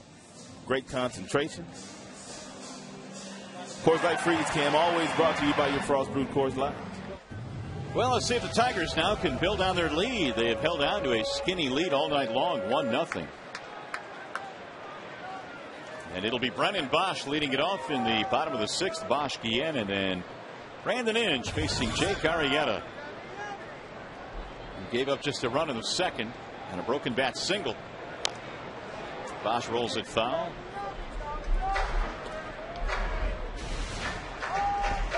We showed this yesterday, some comparisons of some guys that are on the All-Star team, and Brennan Bosch was left off. You do the math. Bosch. His numbers real well. It's certainly, especially in the batting average column, and the power numbers were really good. But as we take a look at that graphic again, these are the guys that were the reserves in the outfield in the American League. And keep in mind, Brennan didn't get to the big leagues until the later end of April. I do know that he is the Rookie of the Year as far as the first half of the season is concerned. Yeah, I would agree with that. As good as Jackson has been, Bosch would be, if the vote was taken today, Rookie of the Year in the American League. So we got an MVP candidate, and we got a Rookie of the Year candidate. Swing and a miss. Bosch goes down this time. This kid right here, Arrieta, he is showing what everybody told me before the game. And he's getting it done with 2 pitches. He doesn't have a changeup. It's his 3rd best pitch. He doesn't like it all that much, but he's been locating that breaking ball in an area where a lot of guys really couldn't get to it and can't get to it. What a pitch. Here's Carlos Guillen. What we've been hearing for the last couple of years, the good young pitching they've had coming up in their system. Mattis, Tillman, Arrieta. There's a ball inside, 1-0. I was noticing in the notes where it says the Tigers have one of the youngest pitching staffs in the American League, and I'm wondering, Baltimore doesn't fall on that list that I saw. And they got young kids. Gives you an idea how young the Tigers starters are. Ooh, awkward swing there by Guillen, 1-1.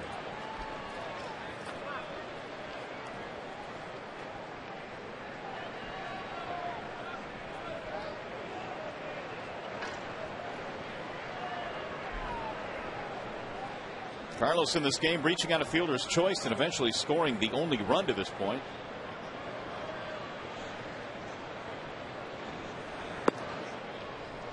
Two and 1 the count on Carlos Guillen. A Tiger run in the 2nd came on a 2-out RBI single by Alex Avila.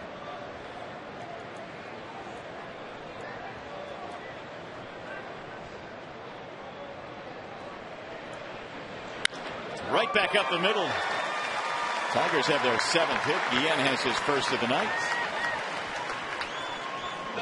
1 on, 1 out.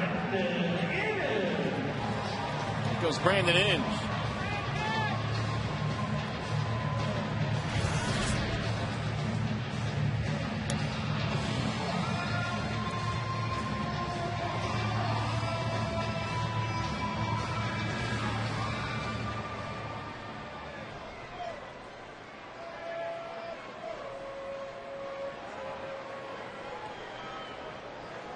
Tigers have 7 hits, all singles in this game. Inge had one back in the 2nd, which set up their run. Brandon now a 5-gamer. There's strike 1. That's a big pitch right there by Arrieta, because the way the score is right now, I know Jim would have been thinking about possibly putting on a hit and run with Brandon and Guillen had Arrieta not thrown that breaking ball over for strike 1. And if the count goes to 1-1, he might consider it again. Fly ball right field. Right at Markakis. 2 gone. Looks like Brandon's been trying to hit the ball to right field here lately. He's got a lot of hits that way, and it looks like he's kind of taking an approach to where he's trying to take advantage of the entire baseball field. well in his 5-game hitting streak. He's now 9 for 19 in that stretch. Here's Avila with 2 outs.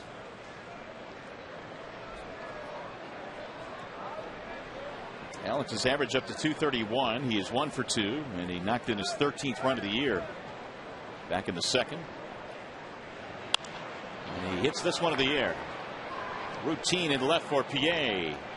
And that's going to do it for the Tigers. No runs. They get a hit, and they leave 1. 6 in the books as we go to the 7th. 1-0.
And the reason for that is some real good defense in the second.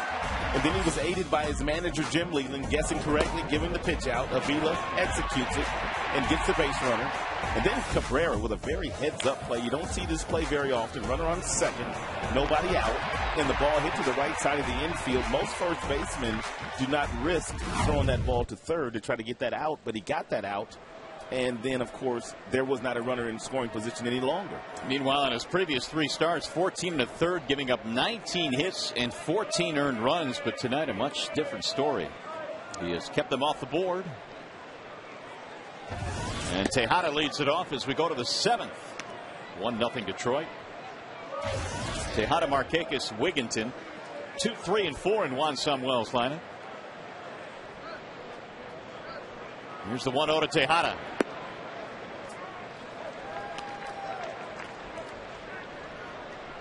Tejada signed to a 1-year deal in late January with the Orioles. He is a 6-time All-Star. In fact, he was the MVP of the All-Star game played here in 2005. He homered in that game. Didn't like that call. Throws his arms up to Joe West. 1-2.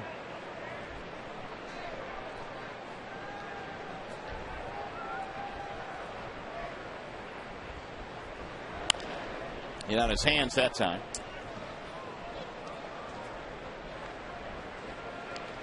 Meanwhile, Minnesota now has gone ahead of Toronto 6-5. They're playing a wild one at Rogers Center. Tejada didn't really want to swing at that last pitch. It was a ball, and he knew it was a ball, but he was afraid that Joe West would call it a strike because he called the previous pitch a strike. That's up the middle and into center field, and Tejada has a leadoff single. So again, the Orioles in business here. It'll be their 8th hit of this game. Here's how the voting is going for the McDonald's Player of the Game, brought to you by the McDonald's Deluxe Angus Third Pounder. Johnny Damon, who picked up his 2,500th career hit, is in the lead right now. Actually, he's tied with Cabrera, and then Avila 13%. Final results on Tigers Live after the game. Here's Markakis. Ball 1.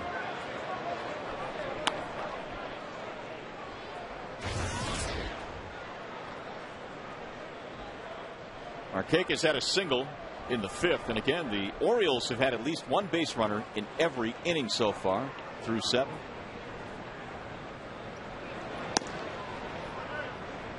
To another count.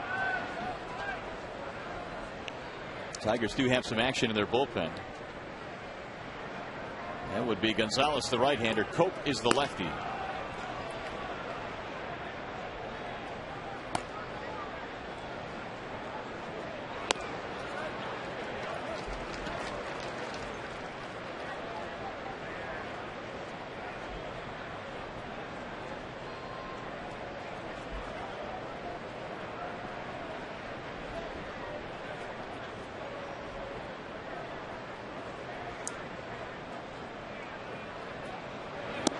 Big swing there by Markakis. Markakis has not showed a whole lot of power this year, only 4 home runs. Had a homer swing there. Galarraga's had that nasty slide piece here today. And whatever they worked on in between starts, between Minnesota and 7 days ago, they found it with that breaking ball. Now it's 3-2. As confident as he is with that breaking ball today, he probably throws it right here. He's touched 94 today. He's gone as low as 80 with a changeup. Tejada on the 3-2 count, more than likely taking off with Markakis in the batter's box. Samuel trusts him enough not to strike out.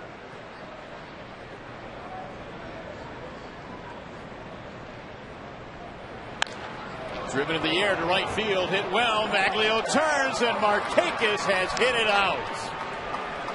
A line drive home run, just his 5th homer of the season, and just like that, the Orioles have taken the lead. I don't know exactly what that pitch was, but it was 87 miles an hour, and if that was his slider, then that's too hard, and that's why the ball was straight. And that's why Markakis hit it out. Galarraga's fastball is anywhere from 91 to 93. We showed you the changeup in the low 80s. But this pitch at 87 was just spinning. And Markakis, who has been a 20-homer guy in the big leagues with just his 5th. But this one counts. And it's a big one, 2-1. Here's Wigginton.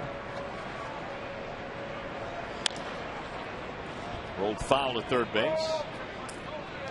So after threatening and threatening and threatening, the Orioles finally get on the board here. Wigginton is 1 for 3.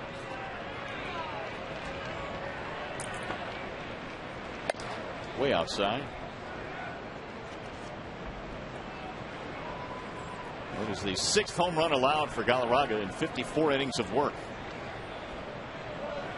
Here's the 1-2. Bouncing ball left side. Santiago. One gone.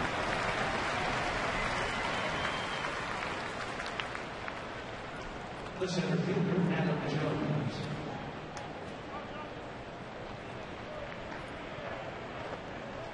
Here's Adam Jones.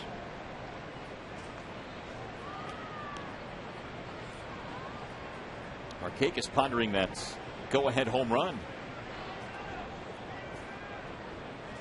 Meanwhile, Rick Knapp on the phone. He's had Gonzalez and Cope. Jones has been on base 3 times, or twice actually. Hit into a force to end the 5th. Adam batting .271.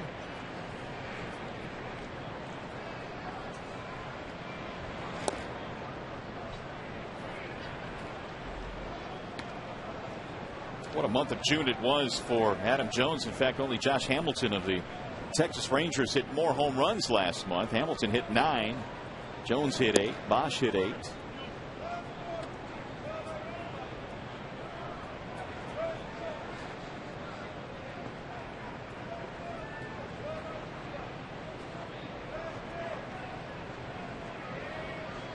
There's the 2-1. 2 balls, 2 strikes on Adam Jones. Adam got off to a slow start this year, and Dave Tremblay, who was their manager at the time, had him leading off, and Jones did not like leading off, and he did not perform very well as a leadoff hitter. Galarraga ties him up and strikes him out. 4th strikeout for Armando. But with Brian Roberts on the disabled list, they really had no one else to put in that leadoff spot. The Roberts injury is certainly a big one for them. He is a terrific player. He recently was transferred to the 60-day disabled list. He's got a back problem, doesn't he? Yep, he does. And it's turned into a pretty sizable one, apparently. Well, he hasn't had surgery yet, and he's been contemplating having surgery all year, but he may not be able to avoid it. The 1-0. Grounded foul outside the bag. And as you can attest to, back problems, nothing to mess around with. No, they're not. They're not. But if you got a good doctor, and I had one of those Beaumont doctors, he took care of me. He fixed you right up. He fixed me right up. Yet another plug. Excellent work. He took care of me. Driven to the gap in right center field. This one looks like big time trouble, and it is. It's going to go all the way to the wall. Wieters will hit the bag at second. He's going to try for 3. And he is in there sliding with a triple. He's had a double and a triple tonight. In fact, his first big league hit was a triple off Verlander last year.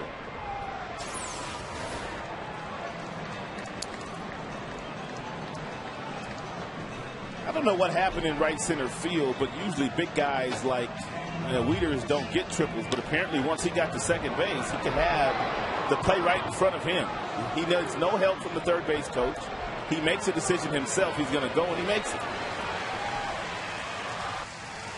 And that's going to be it for Galarraga. He will be taken out of this game following the triple by Matt Wieters. The Orioles have taken the lead here. Phil Koch comes running in. We'll be back.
Coverage continues with Tigers Live. You'll hear from the manager, Jim Leland, and the players. Plus, we'll break down the game, and we'll show you some highlights. Tigers Live from the Call Sam Studios immediately after the game here on Fox Sports Detroit.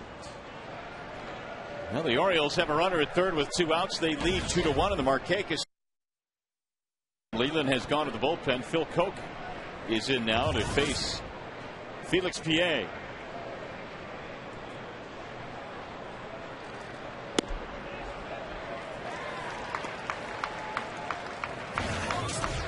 Seems like Phil pitches every night. He comes in 5-0 with a very, very good earned run average. 27 strikeouts in 33 2/3. And not only has he been effective against left-handers, but right-handers really have not been that big of a problem for Phil either.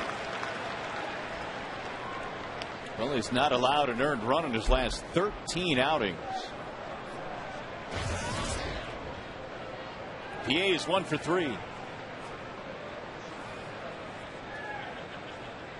Koch, a huge part of the back end of the Tigers pen. Looks like Ryan Perry is rounding into form as well. He has returned to the big league club. And Jim Leland was saying before the game today, if there's one thing as they look ahead that he might like to, if he had to put a wish list together for the second half, maybe have another arm to make his pen a little bit deeper, and the loss of Zamaya has hurt in that regard. The 1-2. Ooh, good stop there by Avila, saved a run. But that pen has been one of the big reasons that they played good baseball in the first half. I was thinking another area. I was thinking about power off the bench. Oh yeah, that wasn't the only area, but he was just talking about his pen. Yeah, power off the benches. I would agree with that. No disrespect to the guys that they've done. Everybody's done a wonderful job, but boy, you like to have. Jelly's not going to get there on this one. That's a clutch 2-out hit for PA. Score Wieters to make it a 3-1 game. At least one guy on the bench with some power. And I guess that's why they were so excited to get Felix PA back. Looks like Phil's going to have one batter here today. Skipper's coming out. Julio Lugo is due up. And Leland will take the baseball. So Koch will face one batter. Back to the bullpen they go, and we return.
To ponder for the Tigers through 81 games going back to 06. Here's how the Tigers have ended up in their first half records.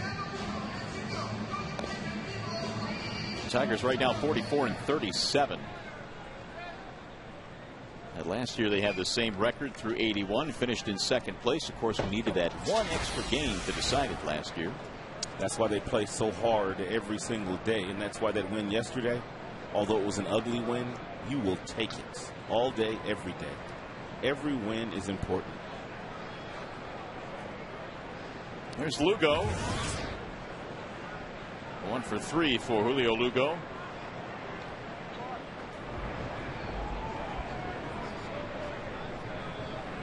Enrique Gonzalez taking over for Phil Koch, who faced one batter. That was Felix PA, who singled in a run. And that run is charged to the starter, Galarraga.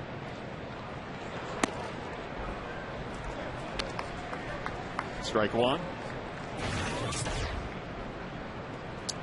Enrique's done nice work since coming here from Toledo. 11 innings plus. Has not been scored upon yet.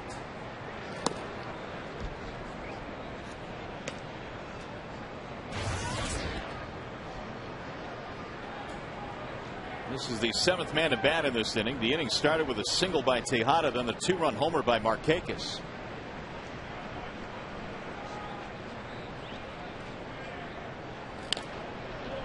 Back out of play. 1 ball, 2 strikes. Orioles have had 11 hits tonight. They had 14 in the game yesterday.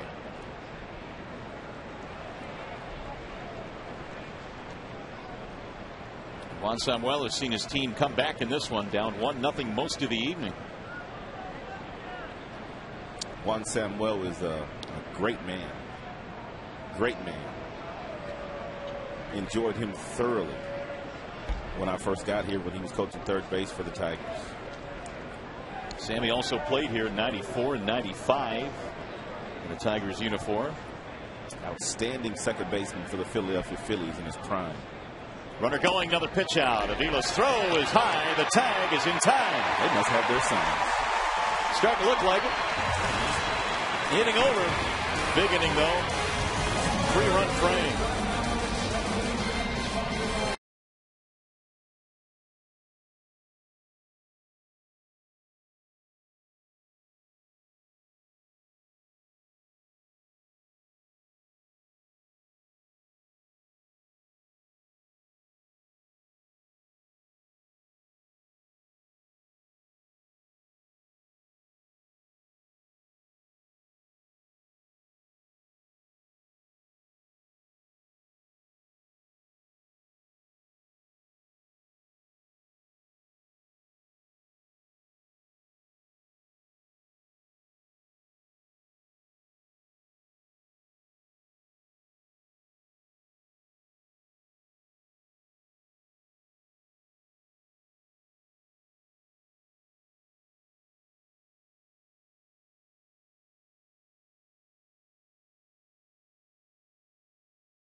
This one, Johnny Damon hit number 2,500 came in this game earlier.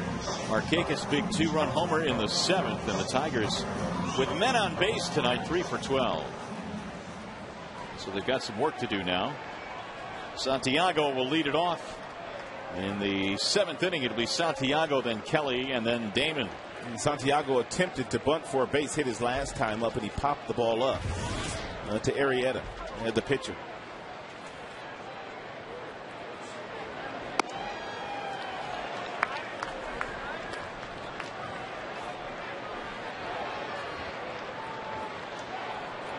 Arrieta with 12 flyouts today. A little extra giddy up on that fastball up in the strike zone, and some of the Tigers hitters have not been able to catch up to it. They have not been able to center him all that much today.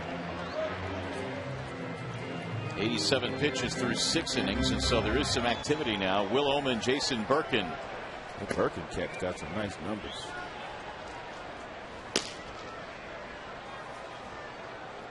And we'll see if they'll be needed here in the 7th. If the score stays as it is, we will see him today. Santiago is 0 for 2. He's ahead now, 3 balls, no strikes.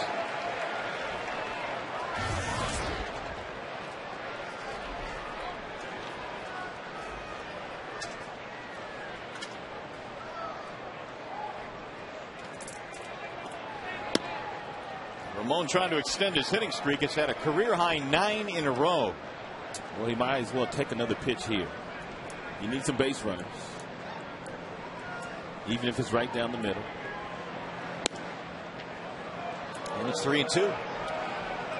I don't mind that because he's got to do it again. And unless he throws you a breaking ball, more than likely Santiago's at least going to put it in play somewhere. All fastballs in the low 90s in this at bat to Santiago.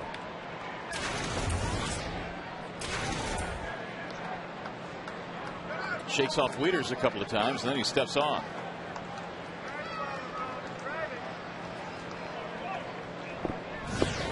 And Kelly will be next. And he walked him.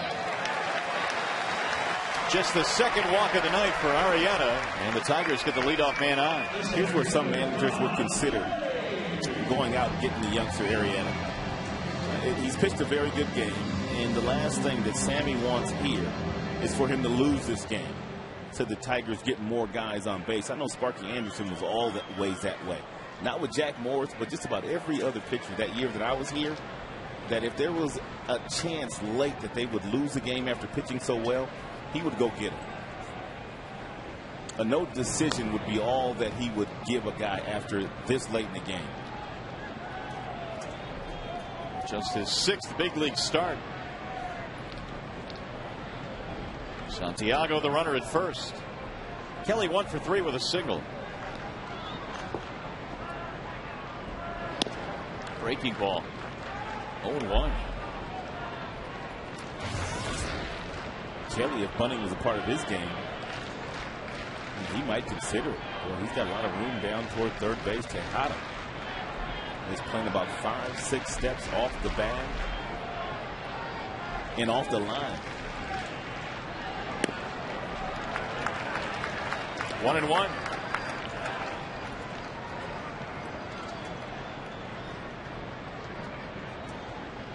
See where Tejada's playing.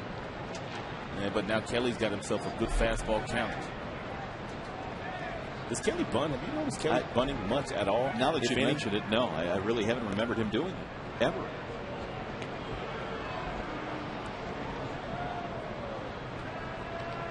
Unless maybe in a sacrifice situation. Correct. You know, not bunting for a base hit, no.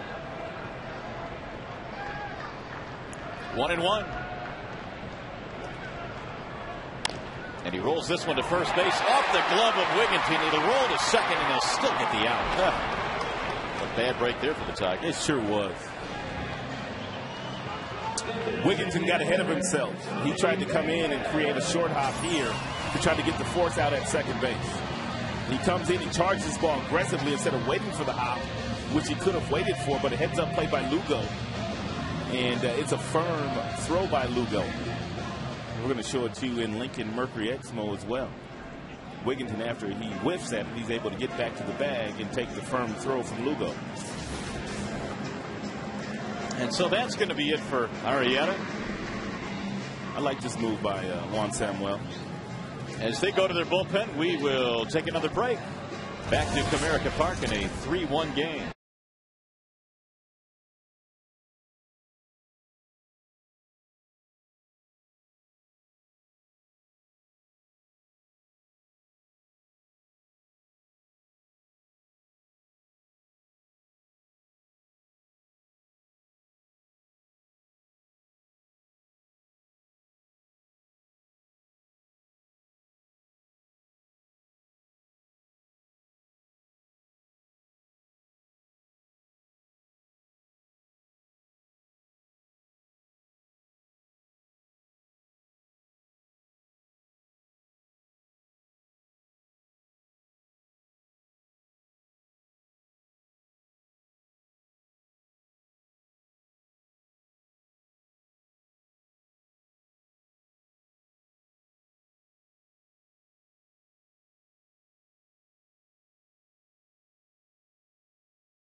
Apparel.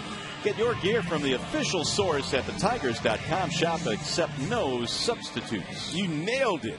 I was worried too. I had to rehearse it like 3 times.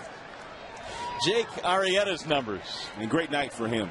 1 earned run. He only walked a couple, 4 strikeouts. He did what he said he was going to do. He pitched to more contact. And as a result of that, he had a much, much better game here today. So Will Oman will take over now with Johnny Damon stepping in. Oman is a situational left-hander. He has been in 40-plus games this year, but only logging 25 innings. And got off to a very nice start this year for the Baltimore Orioles. Lefties hitting 191 against him, and more than likely Johnny Damon will be the only hitter that he sees in this inning. Single for 3 for Damon.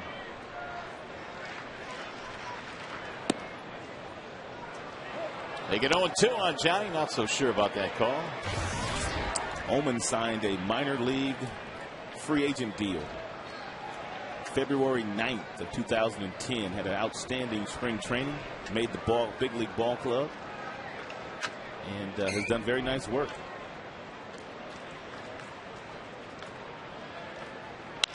Ground ball to first base, hit sharply, but right at Wigginton. Runner will advance, but there are 2 gone. Juan Samuel on the top step of the dugout, considering his next move. And with Ordonez due up, here comes Samuel. Now we're going to see this guy, Burkett, we've heard so much about. Ordonez due up. Another pitching change coming.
Here with the runner at third. Tigers fell behind 3-1 when the Orioles picked up 3 in the top of the 7th inning.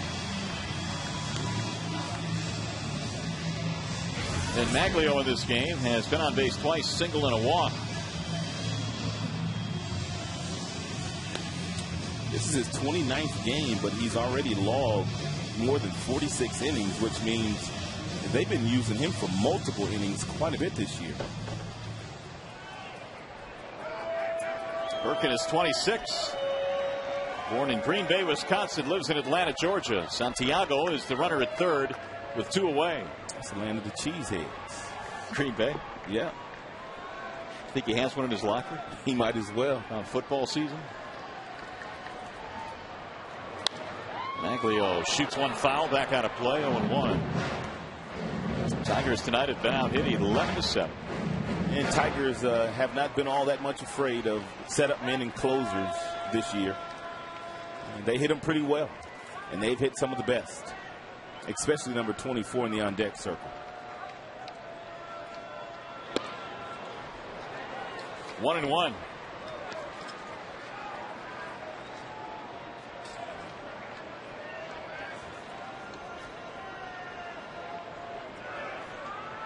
Birkin last year pitched in their rotation, made 24 starts. Wave and a miss. Good pitch.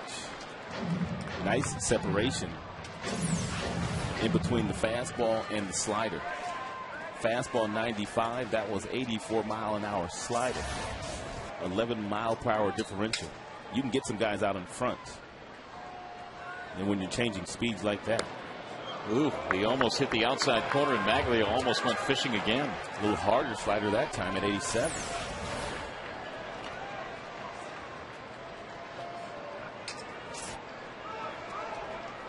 Two and two on Ordonez. And did he go? He sure did.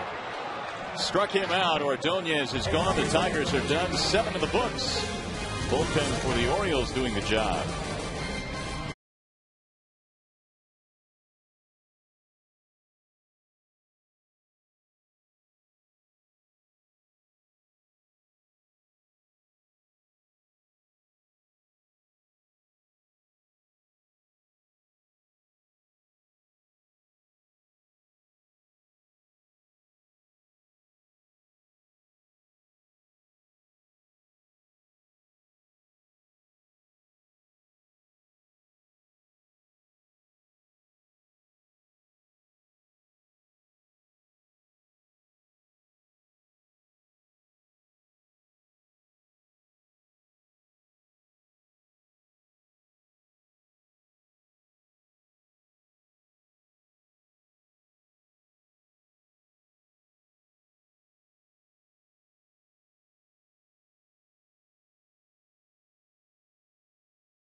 Hits for the O's. The Tigers have run on 7 hits. They scored 3, did Baltimore in the 7th to go ahead. It's been their only lead of the night.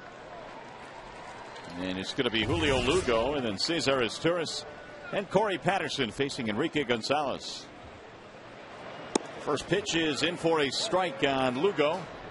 He's 1 for 3 tonight. He was at the plate when Avila caught Pierre trying to steal in the 7th.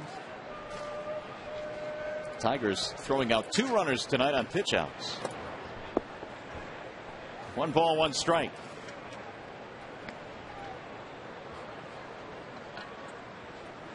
Galarraga started, then Koch for a batter, then Gonzalez.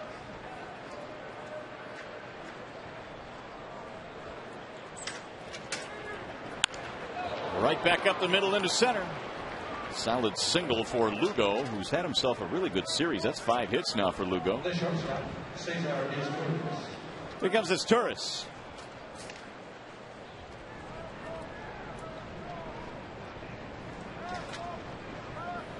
Izturis is 0 for 2. He also has a walk.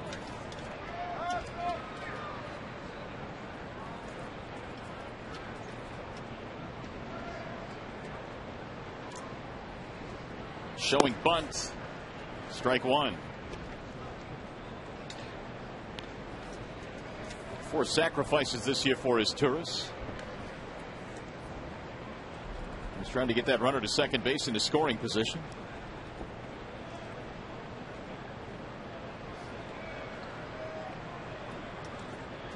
The 0-1, and he buckles out of the way of a pitch inside.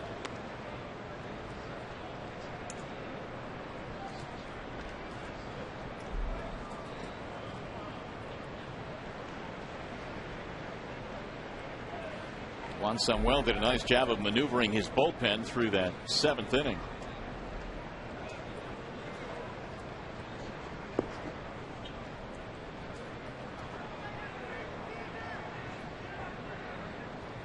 Sam Well, the interim manager in Baltimore these days, although you keep hearing reports that Buck Showalter is being considered. That'll go foul down the third base line. 1-2 now on his Turris.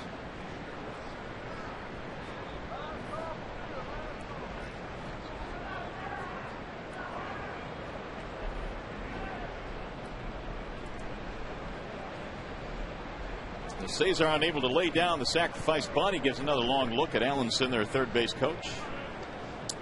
It looks like Brandon, with 2 strikes, still believes that his Turris might try to bunt. Starting to back up a little bit now.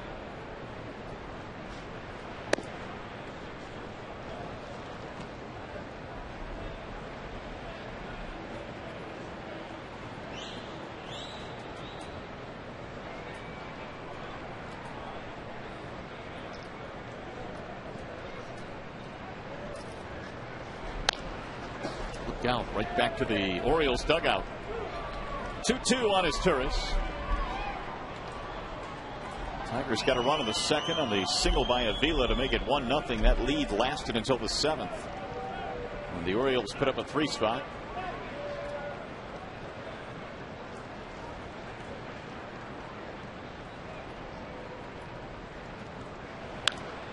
Fouled away.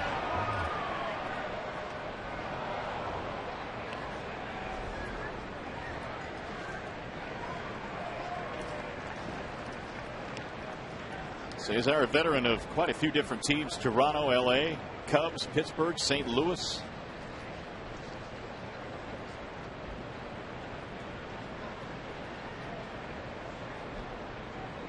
His brother is Meiser, isn't it?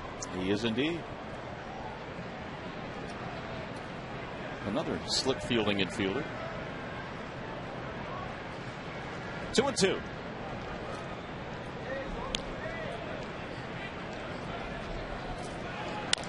Bouncing ball to first base. Cabrera to second. There's one. Not in time on the relay. His Turris support and the fielder's choice. 1 on, 1 out. The designated hitter, Corey Patterson.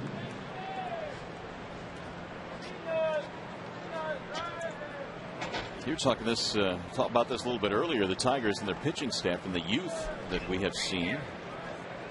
Yeah, 27 years. 171 days is the age of their pitching staff. And I thought the Orioles would also show up on that graphic, but apparently they must be just a little bit over 27 because they got a young staff too.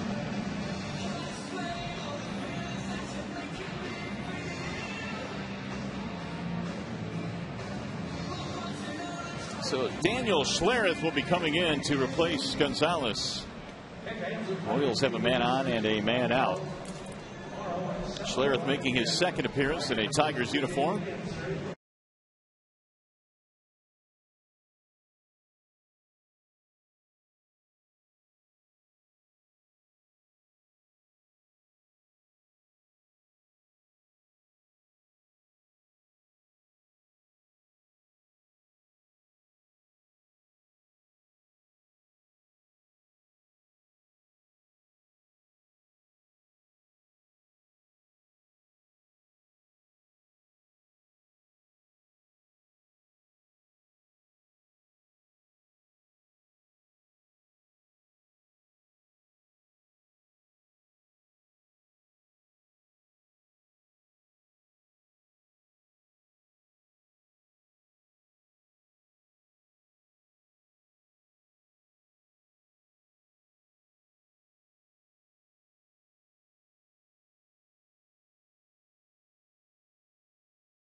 He walked quite a few down in the minor leagues, and he understands, along with Jim Leland and Rick Knapp, that that's something that's got to improve if Jim's going to trust him with that ball late in games. He's got the stuff. He's got 93 to 95 with his fastball. Here are his minor league numbers. He also has an outstanding curveball. Unhittable curveball, really. 1 ball, no strikes on Corey Patterson. 92 on the gun there as he throws it by him. 1-1. Tigers have got 3 left-handers in their bullpen that have firm fastballs, anywhere from 92 to 94 for Thomas. Cope will touch 95 on occasion. And you just saw that fastball from Schlereth at 92. Schlereth really didn't appear too much in the minor leagues with the Diamondbacks. He appeared in 21 games at the big league level, but in the minor leagues, only 32 games coming into the season. Got to the show quick. Out of the University of Arizona.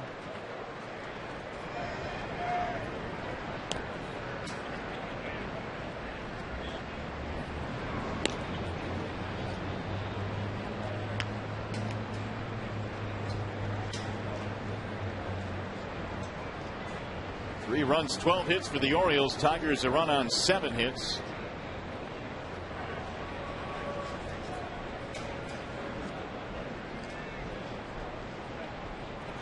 Runner goes. Here comes Avila's throw. It's going to be tardy. Pretty good jump there by Asturias, who has his 6th stolen base. Yeah, nothing Avila could do there. He read the leg kick of Schlereth. He had about 10 steps under his belt before the ball got into Avila's glove, and Avila back basically a little courtesy throw down to Santiago.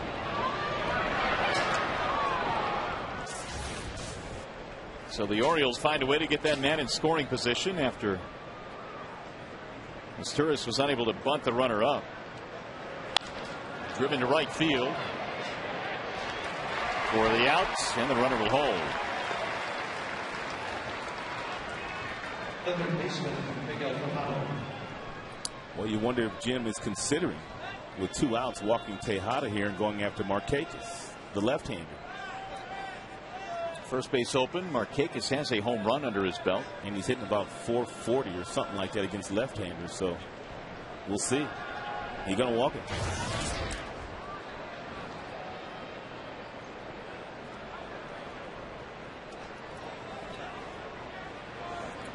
So he is going to decide to pitch to Markakis, who, as we just talked about, has been very good against left-handed batters this year.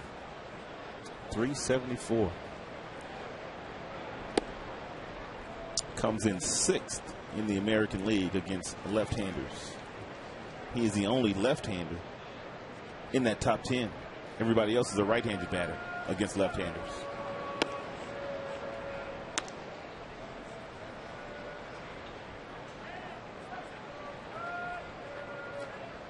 And here comes ball 4 missing. That'll bring Markakis up.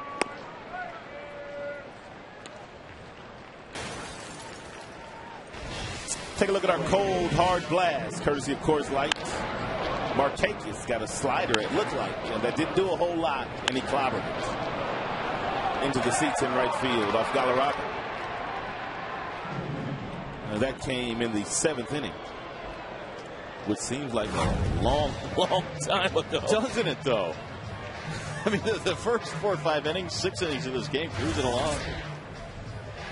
Here are those splits you were talking about, 374 against lefties. Well, Jim not afraid to walk the right-hander to get to him. So that's what Daniel Schlereth's job is, to get good left-handers out. And as long as he does it, he'll continue to get the ball late in games for Jim. He's got the stuff to do it. That much we do know. So Schlereth against Markakis.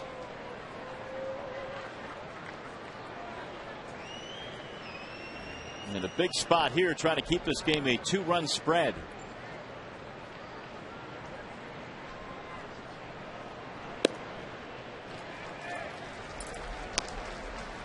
Oh, 0-1 on Markakis.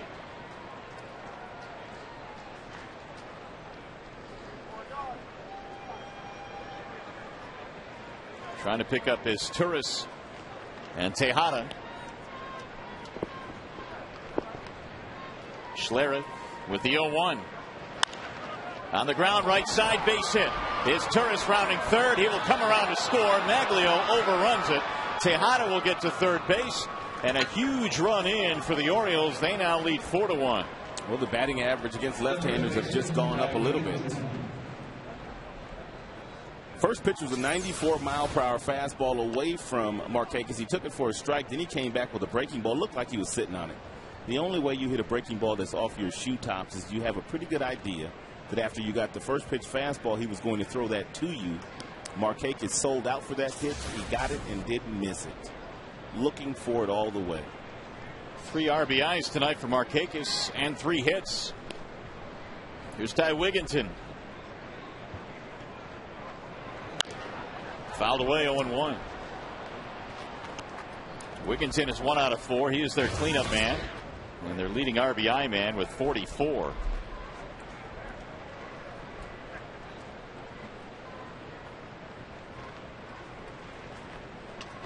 Three runs in the 7th and 1 here in the 8th for Baltimore. Here's the 0-1. Let's take one more look at the Markakis base hit, the breaking ball. You can see where it's at. It's at the bottom of the strike zone. He's looking for it. Great concentration. Finds that seam on the right side of the infield.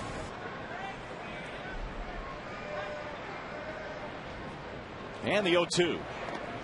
He tried to hold up, but he went around for strike 3, and Avila will apply the tag. Did he get it? Nobody going to call him out. Finally, I guess they did call him out. So that's going to be it. Schlereth will walk off the mound, but another big run in. Cabrera will be leading things off in the bottom of the 8th.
Against the starter Jake Arrieta. He was first pitch swinging in the 2nd. He hit a double down, actually a single down in that left field corner. Then Arrieta threw him a breaking ball, borderline strike, but he was called out by Joe West. And then he crowded him with a fastball up in the strike zone his last time out, and that was against Arrieta. So it's Cabrera leading it off here in the bottom of the 8th. Tigers now down by 3, 4-1 in favor of Baltimore. Cabrera, Bosch, and Guillen. Bouncing ball to third, foul. Cabby had a good breaking ball to hit right there, but it was a little bit quick with that front shoulder. And the reason why he was quick with that front shoulder is they've been giving him a steady diet of fastballs inside. That's a hanging breaking ball. He usually just absolutely clobbers those, but you can see the aggression on the front side that caused him to hit that ball off the end of the bat.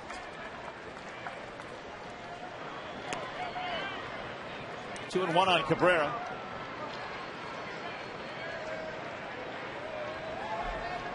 Seventh inning or later, 9 home runs. Here's the 2-1. Make it 2-2 on Miguel. Birkin came on to strike out Ordonez to end the 7th inning. Tigers had a runner at third base. If you're Birkin, you're facing a Cabrera, and just the way you'd like to, with nobody on base, and you got a 3-run lead in the 8th inning.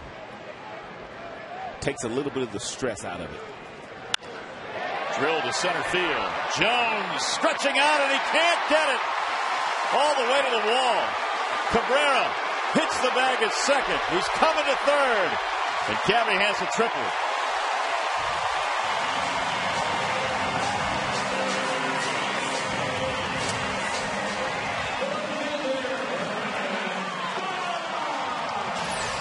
Absolute bullet in the center field. Jones won a Gold Glove last year and stretched out for it, but he had to know once the ball got past him, Cabrera was going to get a triple. Just out of his reach.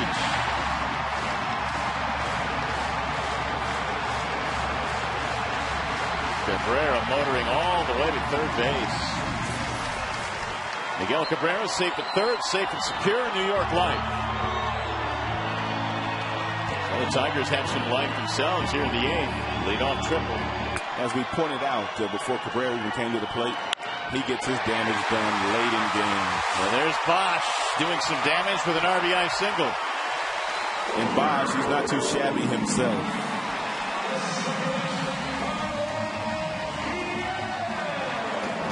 Four to 2 ball game. 47 RBIs for Bosch.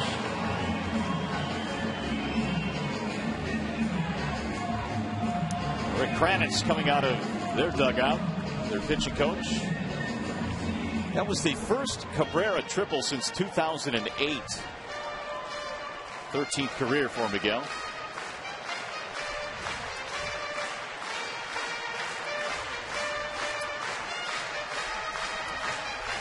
Tigers have 22 comeback wins.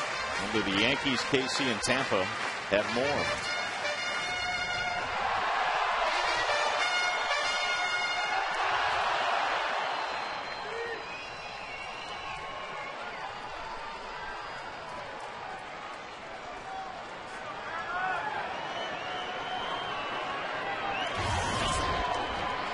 Here's Carlos Guillen.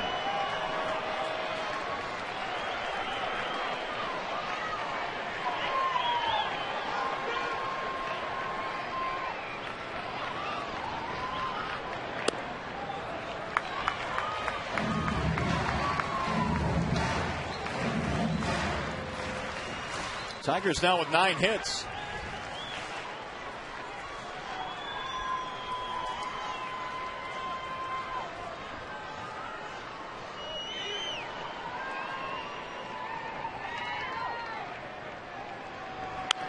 Fouled back out of play. Well, they have some activity in their bullpen. The Orioles have gone deep into their pen tonight. A couple of right-handers warming up. Hernandez pitched in the ball game yesterday. Carlos in this one, a single for 3. Tying run at the plate in a 4-2 game here in the bottom of the 8th.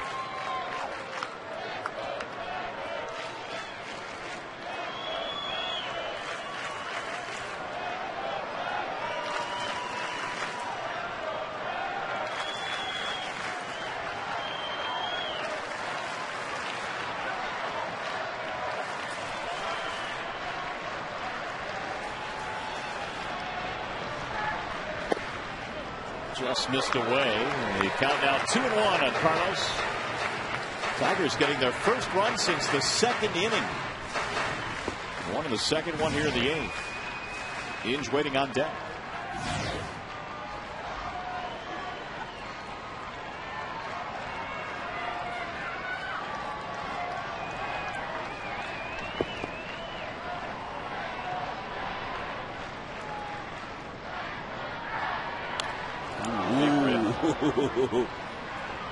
Carlos knows he had a good rip at that one. 2-1 feeder right down the middle. See, Carlos likes the ball a little bit lower than that. And that one was right around the belt buckle. And that may have been the difference in him getting to it and not getting to it.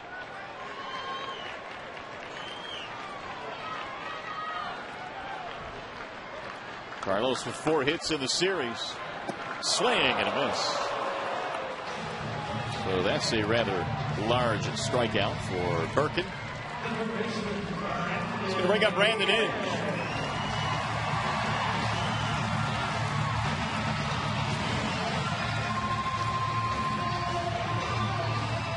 Inge in this one, 1 for 3.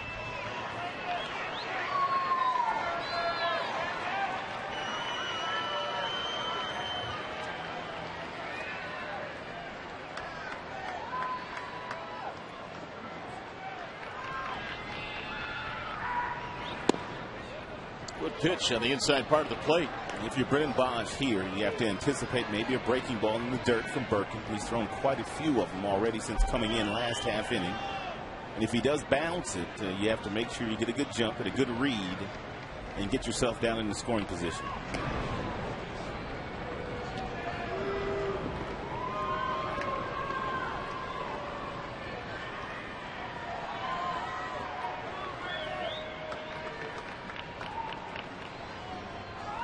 The 0-1. Swing and a miss.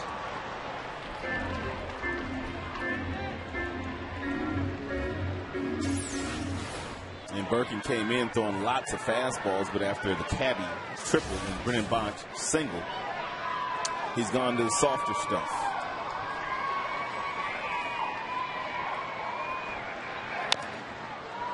Brandon staying alive.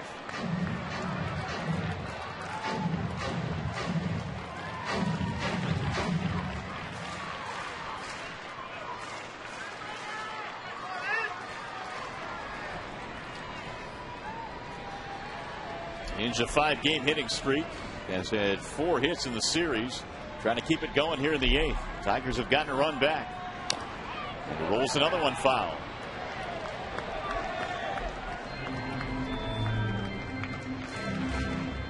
"13 hits tonight for the Orioles. The Tigers have 9.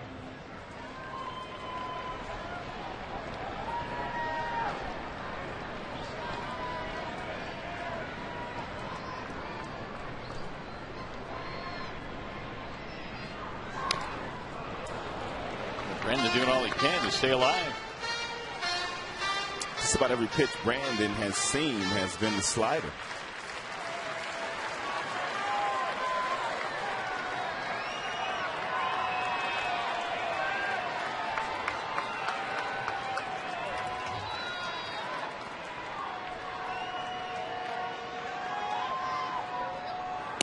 Way high. 1 ball, 2 strikes.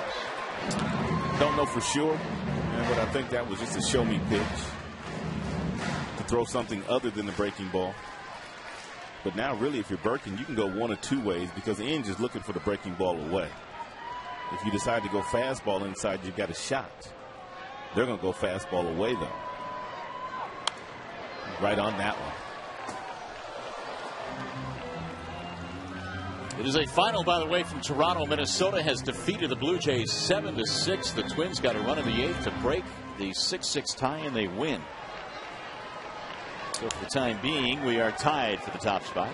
The last 3 months of the season are going to be awfully interesting.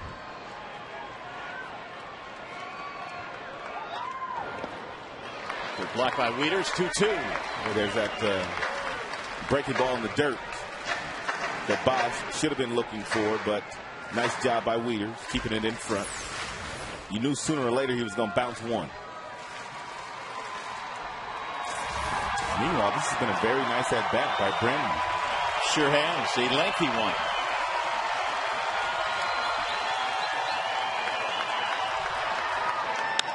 Driven to the gap in left center field. It's down. This thing's going to go to the wall. Bosch racing around third. He will come around. Inge going to third. And he is safe. It was close. And here comes Juan Samuel to argue.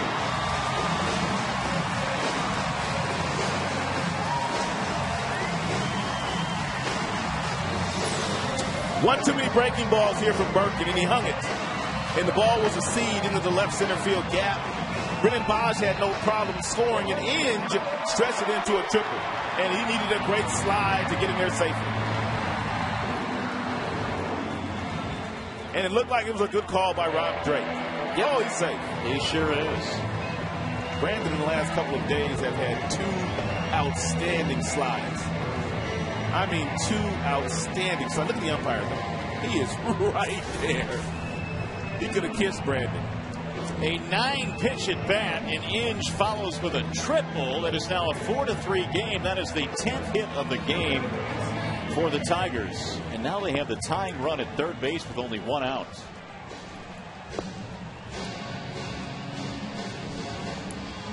This is a big play because Inge could have stayed at second base, but he knew he had to get over to third base with less than 2 outs, and he's able to do that. Now look at him run here now. He's starting to sniff it. The weather's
By Cabrera led off the inning, and a triple by Brandon Inge has made it a 1-run game.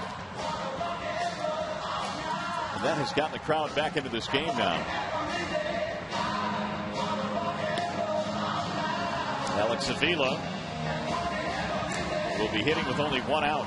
I'm sure that Lloyd McClendon has given him all the instructions on Simone as to what he does and what he likes to do in these types of situations. So you could bet that if Avila gets that first pitch fastball right down the middle, he'll be trying to drive it somewhere to drive in the run. So the infield coming in. Alfredo Simon is a load. He goes 6'5", 260. Ooh, that's a big boy. That's Valverde kind of territory. Let's see what he has here in the 8th inning.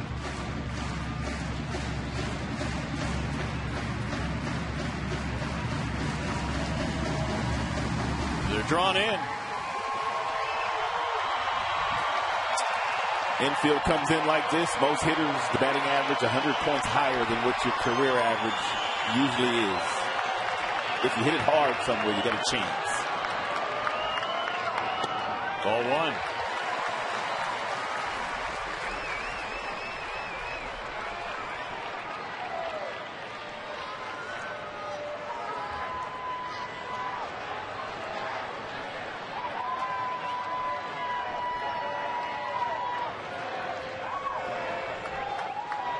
Here's the 1-0 pitch. Swing and a miss. 1-1. Apparently he's got a nice changeup. Back-to-back changeups to Avila. One at 85, the next one at 87. If he's throwing his off-speed pitches at 87, he must have 95, 96 in his back pocket at least.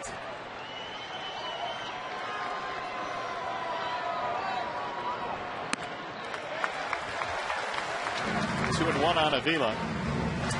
Markakis in right field can really throw. Therefore, anything shallow, you got to be careful if you're Inge. But I'm sure he'll get some instructions from Gene Lamont as well as to what they want to do.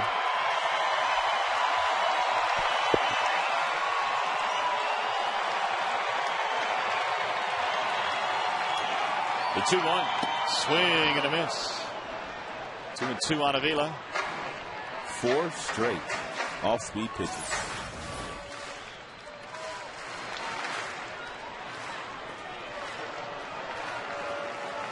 Is that a splitter? Looks like a forkball. It had some dipping action. Whatever it was, it's now 2-2. Come on, Alex. Put it in play. Swing and a miss. And Simone with a big strikeout. 2 gone.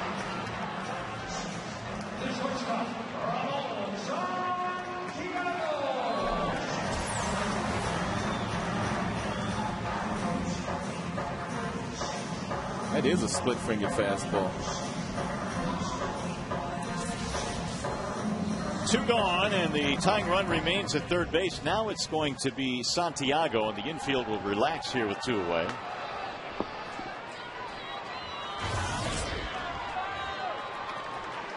Ramon is 0 for 2 with a walk.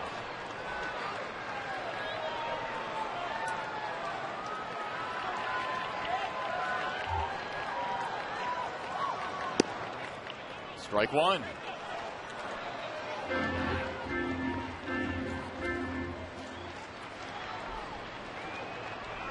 They go deep into the pen last night, and tonight they've gone with Omen, Birkin, Simone.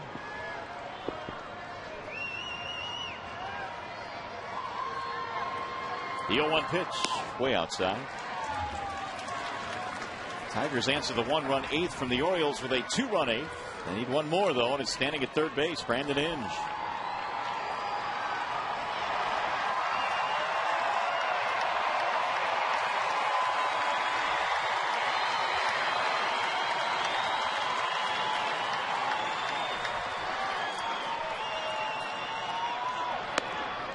Just missed. 2 balls, 1 strike. Santiago has 12 RBIs, trying to extend his hitting streak. It right now has been halted at 9, at least so far tonight.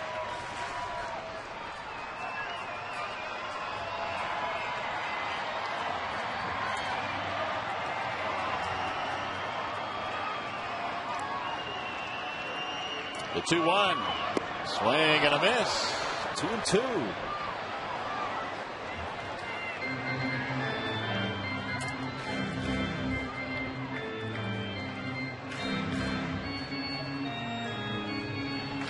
Simone last year underwent Tommy John surgery. That was in April. He appeared in just 2 games at the big league level last year before the surgery.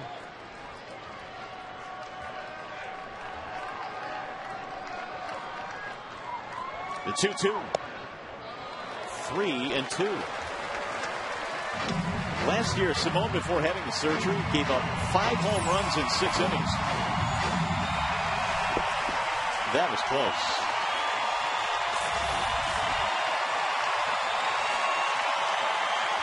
Three and 2. Here comes the crowd. 22,000 plus tonight.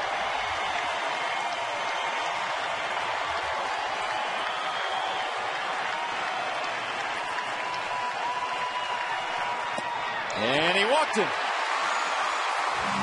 Santiago walks for the second time.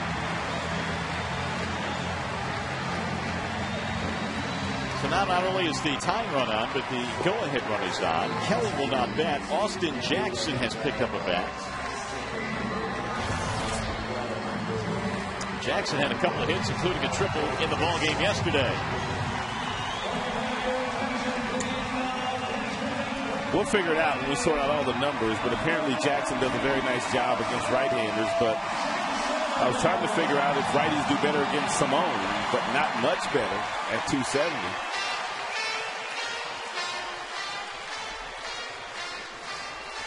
Meeting on the mound right now.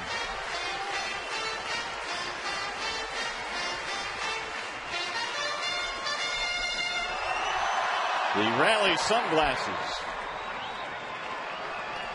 He got a lot of hair, too. A young Justin Bieber. How about that last night in Minnesota trying to get back to the hotel when he was in town? That was impossible. It was impossible. That kid is off the chain. Jackson looks at strike 1, and Jackson against right-handed pitching this year at 347. But he's excelled in these situations here with 2 outs, men in scoring position.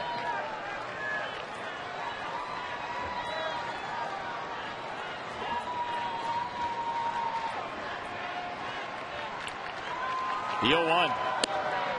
Strike call to the outside corner, 0-2. I'm thinking that's the first fastball he's thrown at 97. I knew he had it in his back pocket, but every other pitch was a splitter.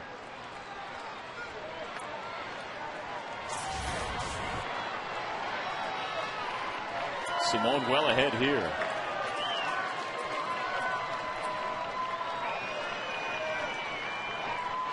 The 0-2 pitch. Bouncing ball left side. Cut off by Tejada. Quick throw is in time. And the Tigers will leave the tying run at third base, but they tighten this one up. They get 2 runs here in the bottom of the 8th inning.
The 9th inning, it is 4-3 in favor of the Orioles. Tigers getting back to within 1. And so the Orioles bat in the 9th inning. Adam Jones will lead it off. Meanwhile, changes, or a change for the Tigers. Austin Jackson remains in center field. Brendan Bosch had a big hit in that inning. Here's Jackson in center. Here's Adam Jones, and he fouls it off 0-1.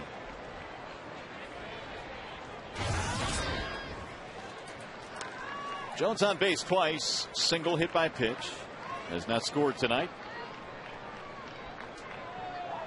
Daniel Schlereth came on to close out the 8th. He is still out there for the 9th.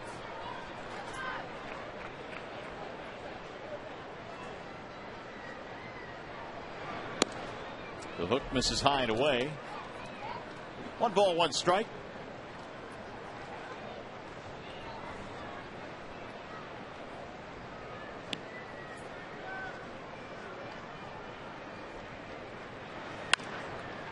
Rolled foul. Orioles have done all their scoring in the last 2 innings. 3 in the 7th and 1 in the 8th.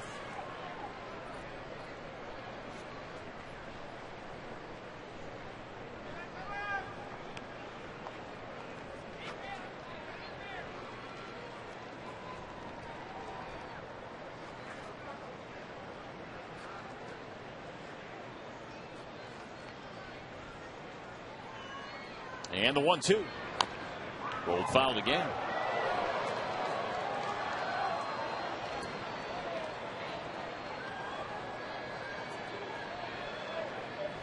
Again, Minnesota a winner here tonight, or there I should say, in Toronto tonight as they beat the Blue Jays 7-6. So the Tigers need a comeback win here tonight. Jones, Wieters, and PA here in the 9th inning. Way outside. 2 balls, 2 strikes, and Adam Jones.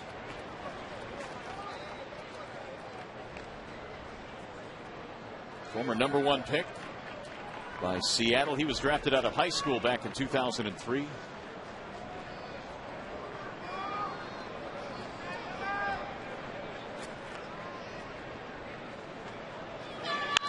Down ball, left side, base hit. Jones is on with a leadoff single here in the 9th. The catcher, Matt Wieters. Now Matt Wieters, 14 hits for these Orioles. They had 14 in the opener yesterday. Wieters had a couple of hits tonight. In fact, both of them for extra bases, double and a triple.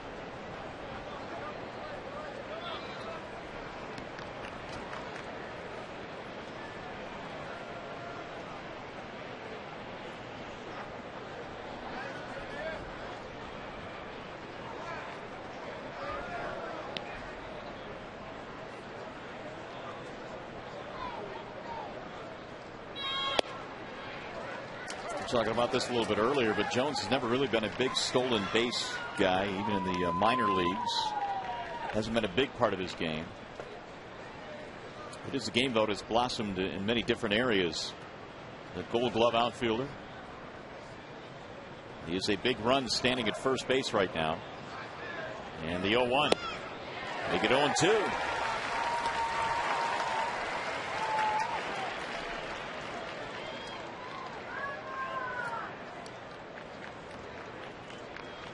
Tigers tonight have gone with Galarraga, Koch, Gonzalez, and Schlereth. Well, if you're Schlereth here in Avila, I don't think you want to throw anything other than a fastball. And you want to make sure it's up and not a strike.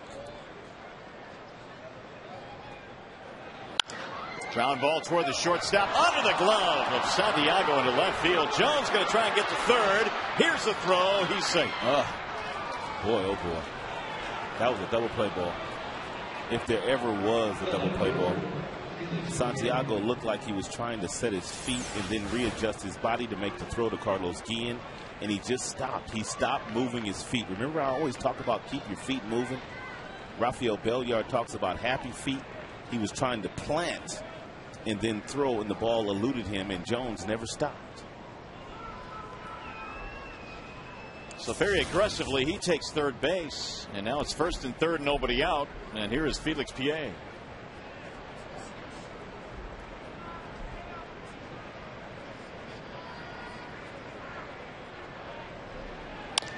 Bouncing ball hit to the right side. They'll flip the second one. Here comes the relay. Not in time. They almost turned a double play with the infield in. Yep, they were looking at going home, but apparently Jones wasn't taking off, which most guys do when they're on third base. Usually on ground balls, infield in, they'll take off because they're still going to have a runner in scoring position versus giving up that double play.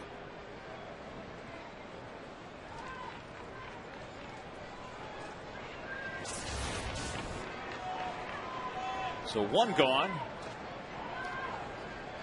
It's going to bring up Lugo.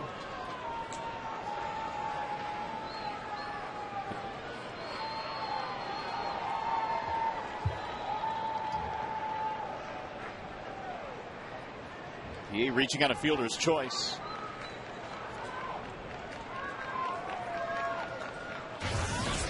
Lugo's had a big series. 2 more hits tonight. 5 in the series. Hitting .250 this year with runners in scoring position. Well, you don't know how big this run is for Juan Samuel. And his club obviously is a big run, but does he squeeze? Nope. Nope. Single to center field is going to drive in that run. Lugo having a monster series. His 6th hit. 3 of them tonight. An RBI single makes it 5-3. That's a lot of base hits for your number 8 hitter in the first 2 games of the series.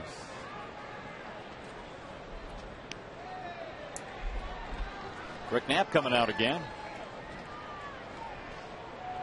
15 hits now for Baltimore in this game. And Lugo gets his 11th RBI of the year.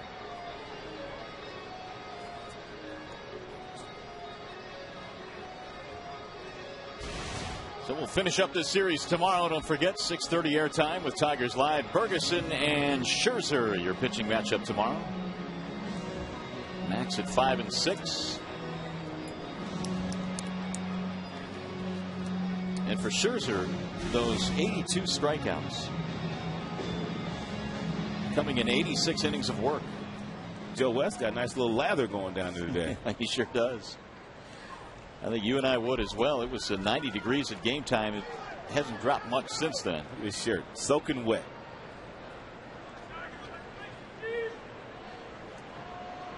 Country Joe going to have to get you some Gatorade after this one. Here's his Turris.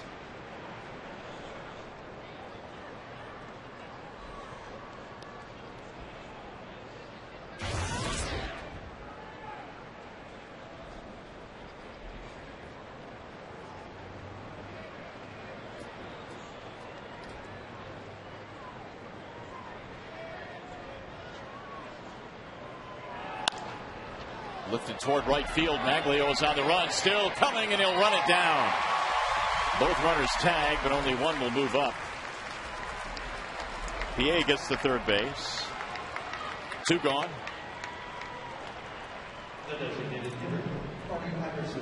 And now the top of the order, Corey Patterson.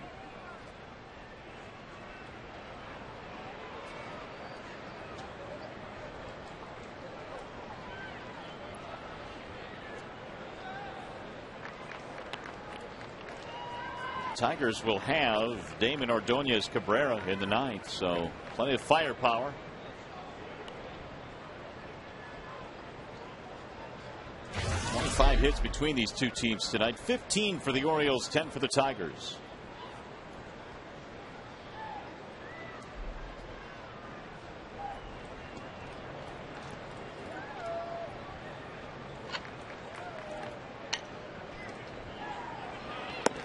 Almost hit him.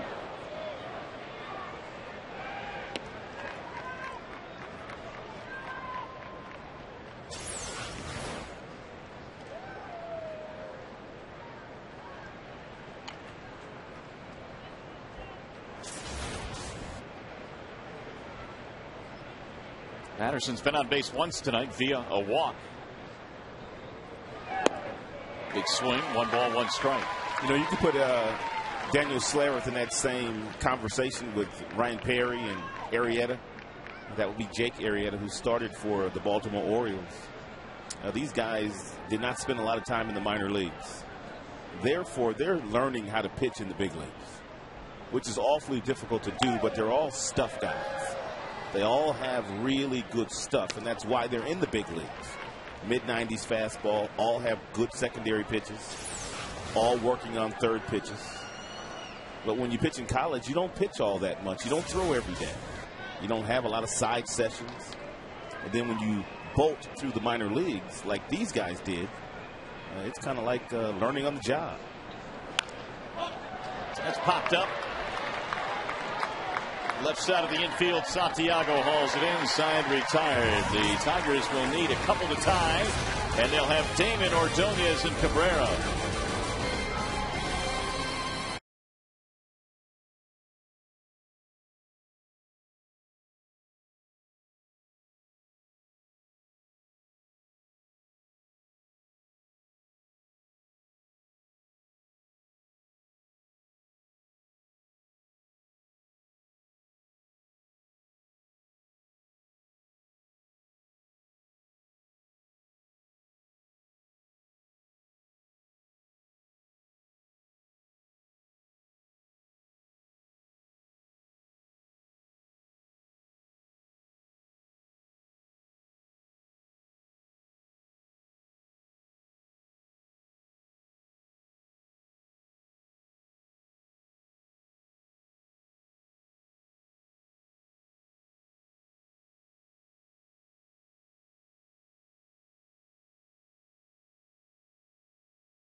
Well, the Tigers will go to the bottom of the ninth inning, needing some offense. It is 5-3 Baltimore. Last call for the Tigers here at Cabrera Park in front of more than 22,000 fans tonight. The Orioles trying to even up the series.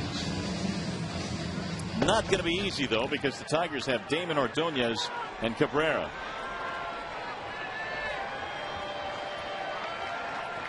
Johnny in the ball game is 1 for 4. Got to get the leadoff man on here, bring the tying run to the plate.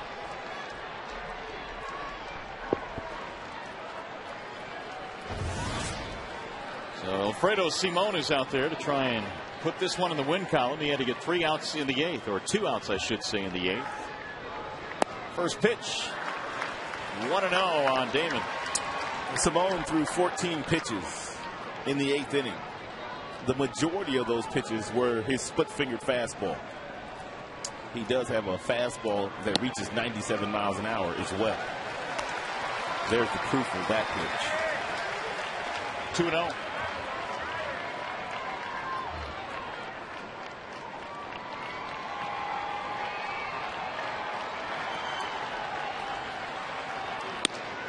There's a strike call.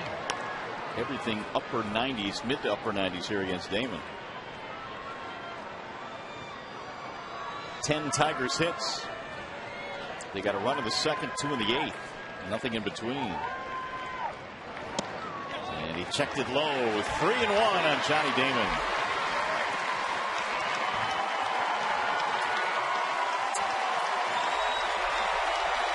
Simon, in case you're wondering, does not have a save this year beyond 3 outs. He would be trying to get a 4-out save here tonight against the heart of the Tigers batting order. There's the strike call, 3-2.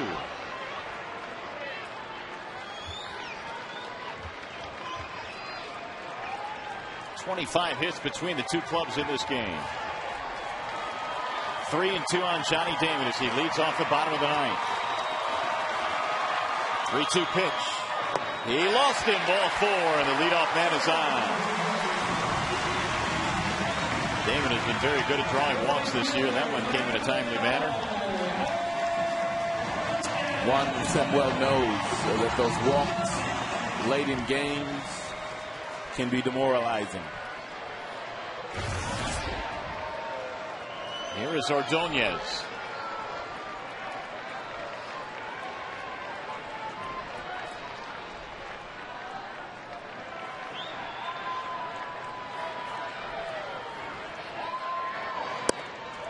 Maglio taking ball 1. Wieters wants time.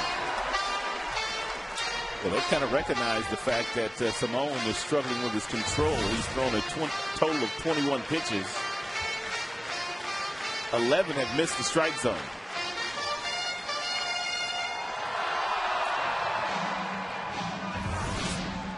Rick Kranitz coming out as well, their pitching coach. So more balls than strikes for Alfredo Simon. And he is facing some tough sledding here. They have more action in their bullpen. David Hernandez warming up. We saw him last night. Yesterday, I should say. He was warming up earlier in the game, so he's up for the 2nd time. So it's 1-0 on Maglio.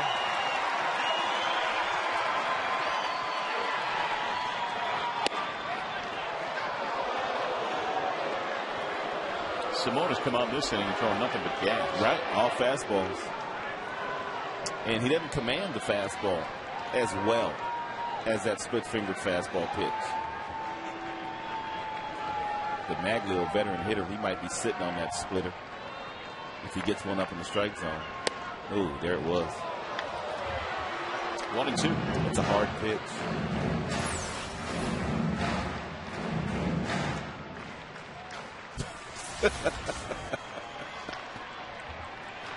Country Joe.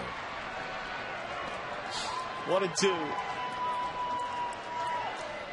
You know, when you've been doing it a long time, they just don't mess with you. No, you're absolutely right. You know what I mean? It's like that grandfather. Just let him do whatever he wants to do. Maglio goes down swinging. Let's take a look at these pitches by Simone here. They're down. He finally gets a strike call. That's a really good split-finger fastball, but it was off the plate. And that last one had tremendous depth to it.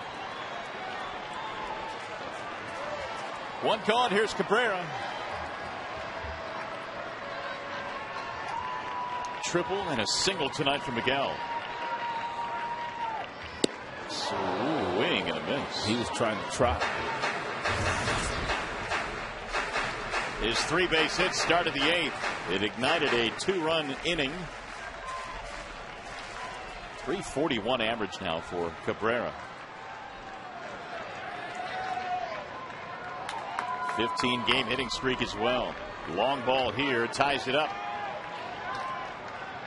And Cabrera's numbers late in games, as you mentioned, 9 home runs. He's been off the charts.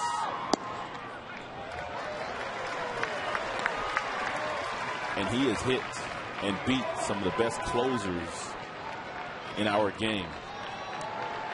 They don't scare him.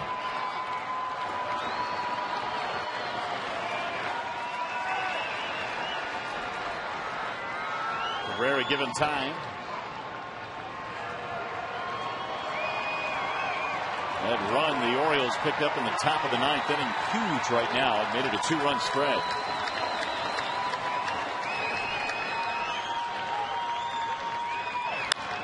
Swung on and belted way back to left, and we are tied.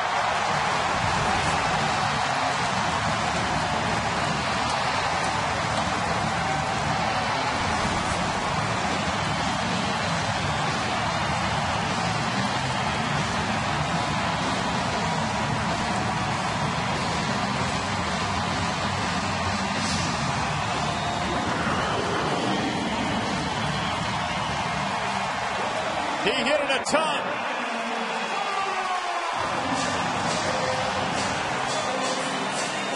There's your big horse coming through again. 5-5 game. He hit that thing a mile. Caballo. Big Cabrera's 21st of the year. Here's Bosch. You could tell he was sitting on that split-fingered fastball because he knew Simone was not going to try to overpower him with that fastball. And he finally got one that didn't get down quite low enough. Outside, 1 ball, 1 strike. And we don't see him hit many majestic home runs to left field, but every now and then he gets out in front of one and he hits it just like that, and they travel about 400 and something feet. Yeah, normally those rainbows are out to right center. The 1-1. Big swing by Bosch. Well, Simone is not going to get his first 4-out save of his career. 10 of Cabrera's 21 home runs this year have come 7th inning or later. 407 feet on that home run by Miguel. The 1-2. Driven toward left center field. PA will get there to the gap. Let's take a look at the swing. It's a split-finger fastball at the bottom of the strike zone, and he turned on it and he killed it. And he knew it was gone. We see you, big fella.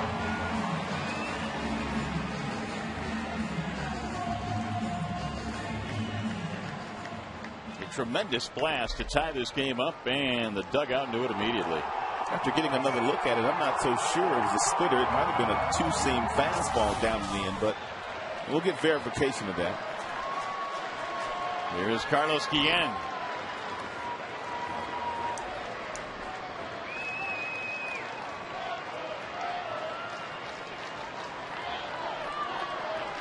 Guillen hit a walk-off against the Pirates back on June 12th in this ballpark.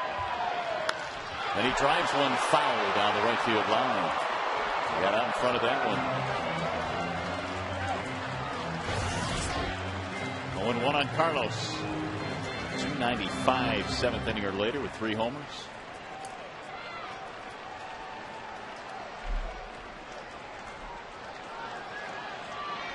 Another wild one between these two teams. Didn't start out that way. This is a 1-0 game going into the 7th. Tap slowly.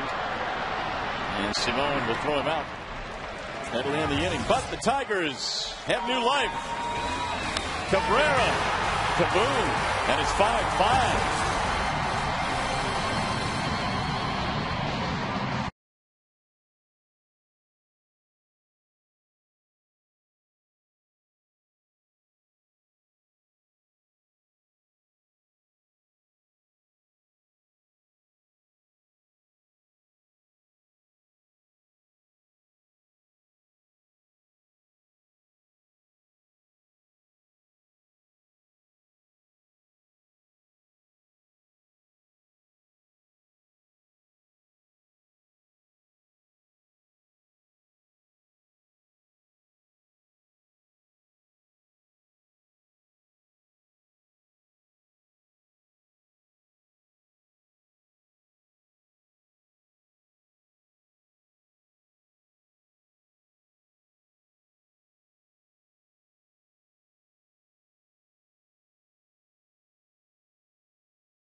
Two-run homer by Miguel Cabrera, and the Tigers have tied it up. 5-5 ball game as we go to the top of the 10th inning here in the Motor City. Glad to have you with us tonight. Bonus baseball, courtesy of that guy right there, Miguel Cabrera. And Simone just wasn't up to the task tonight. He got a couple of outs in the 8th, but gave up a home run in the 9th. The pitch that he did hit out of the ballpark was a split-fingered fastball to 87 miles an hour, and it wasn't a bad pitch, but Cabrera was up there sitting on it, got it, and clobbered it. But that's what the big fella does. That's why he gets my vote for the MVP of the American League for the first half. Comes up clutch again. Here is Jose Valverde to take over now. A little minor speed bump for Valverde in yesterday's game. He wasn't as seamless and flawless as he has always been, but the Tigers had a 5-run lead late, and Valverde just didn't pitch well for the first time this year. So he will come in a tie game here in the 10th. There have been 26 hits between the two teams. First pitch fouled back by Miguel Tejada. And you're going to see another guy here that has a signature pitch of a split-fingered fastball. I think his might be a little bit more devastating than that one Simone was featuring. Agreed. Tejada, Markakis, Wigginton. 2, 3, and 4 in their lineup. Almost hit him. Way inside. 1-1. And Jim will do this, as most managers will. Bring their closer in a tie game very late, because there will be no save in this game for Detroit. Get one inning out of your closer, and then you turn it over to the remainder of your bullpen, depending on how many pitches Valverde throws here and the score after the 10th inning. Good swing by Tejada, 1-2. Usually when you take that big a swing at a pitch like this, you're going to come up empty.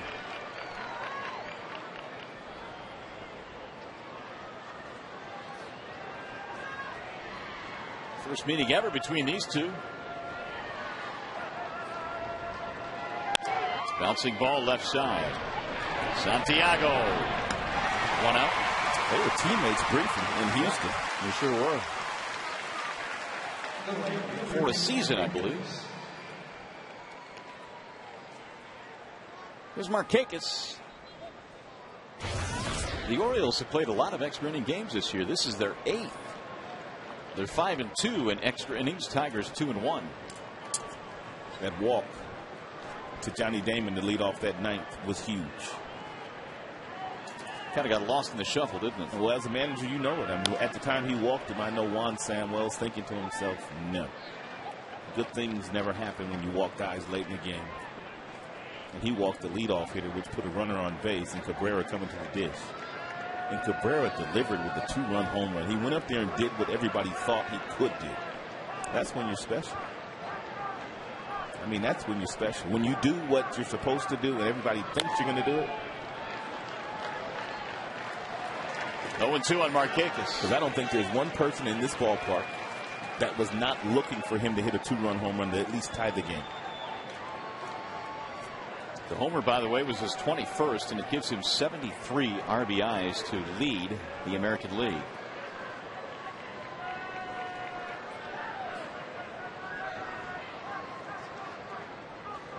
And the 0-2 pitch. Markakis rolls one towards second base. Guillen to his right. Got it by a step. 2 outs. Well, when you look at the first half the Tigers have had, there have been a lot of things to be thankful for and impressed by, and Valverde part of that. Cabrera as well. Bosch, of course, and Jackson having great rookie seasons. Some good storylines. It's only going to get better. Verlander on pace to win 20 games. Wiggins in the batter. Well, this would be nice if he could somehow have an 8, 9, 10 pitch inning. Jim might consider running him back out there if the Tigers don't score in the bottom half of the 10th.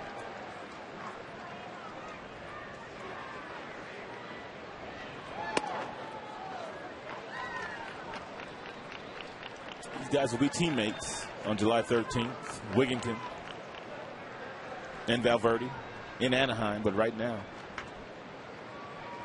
they're not.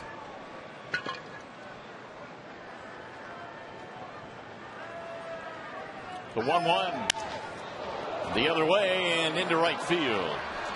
2-out single for Wigginton. It's his second hit tonight.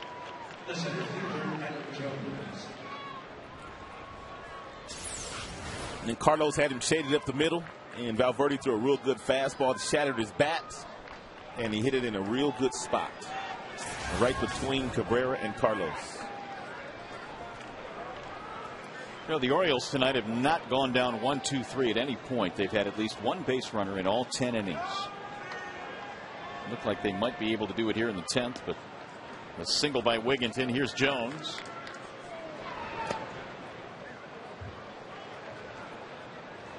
He's been on base 3 times, 2 hits, also hit by a pitch. Adams got some power, and so you want to make sure that you make him hit the ball to the big part of the ballpark, which would be center field, right field. Nothing he can pull.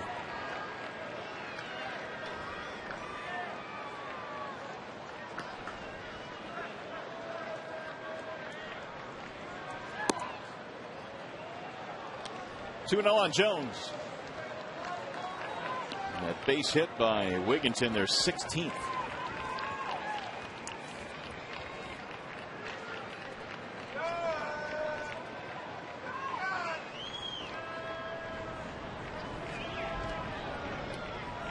Their season high is 17, so they're one shy of that. Here's the 2-0. 3 balls, no strikes.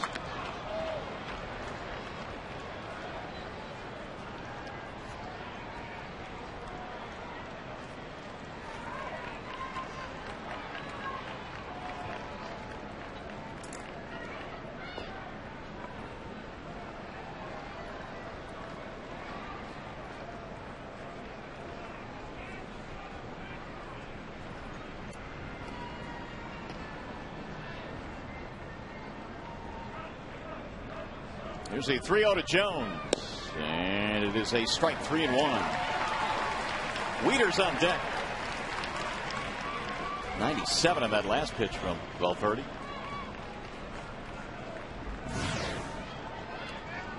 Youngster Wieters has had a big game.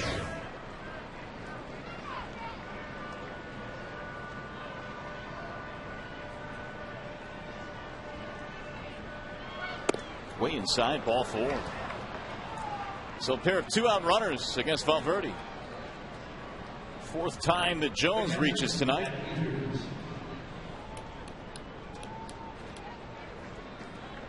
Pinch runner now for Wigginton down there at second base. Scott Moore will pinch run.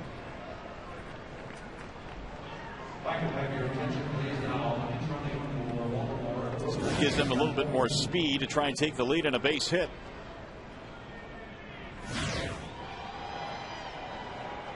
Wieters, meanwhile, has been on base 4 times. He has doubled and tripled in this game. And a 2-out chance to put his team ahead. 5-5, 10th inning.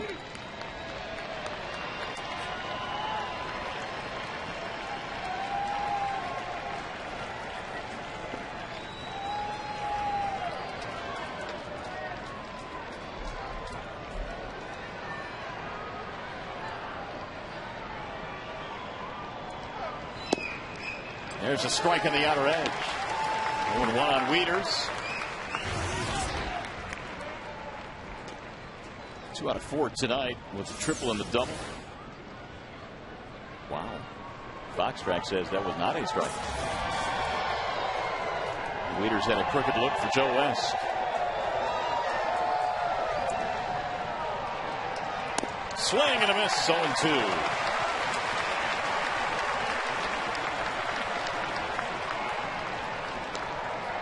3 for 15 tonight with runners in scoring position for the Orioles. Tigers only 2 for 10. They have Moore and Jones on the bases here. And the 0-2. Chopper hit to the right side. Guillen has it, and that's all for the Orioles. They threaten, do not score. We go to the bottom of the 10th.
They will have Inge Avila Santiago due up here in the bottom of inning number 10.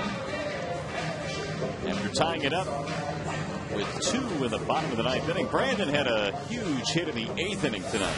And that much he did have. And it was really a double that he stretched into a triple. Hustling all the way. And another outstanding slide.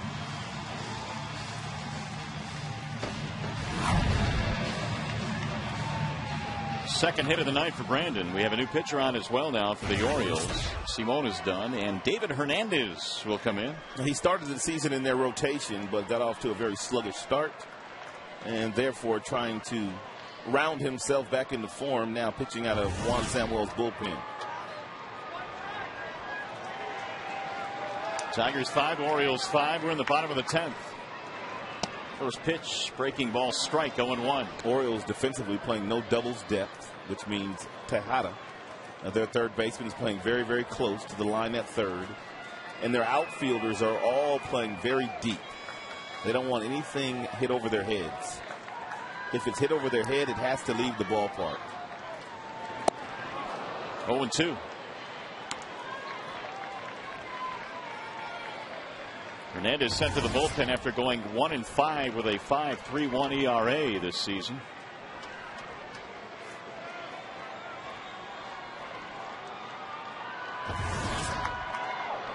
Swing and a miss, and Inge is down on 3 pitches. 1 gone.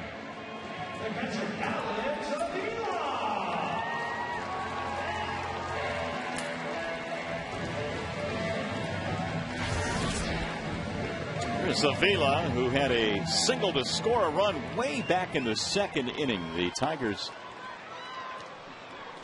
didn't score again until they got 2 in the 8th, and then, of course, 2 in the 9th.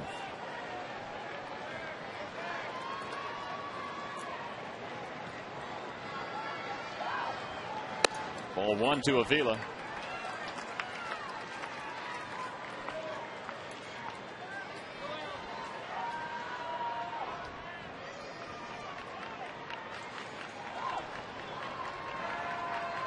Here's the 1-0 pitch.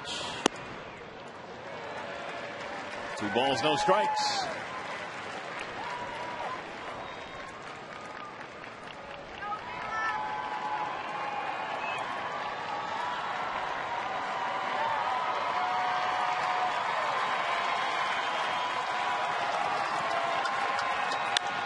He takes a swing and pops it high in the air in a shallow right field.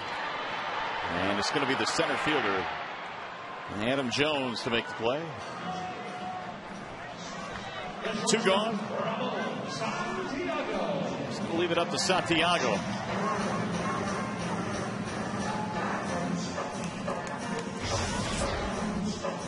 Santiago has a couple of walks. One of those came in the 8th inning.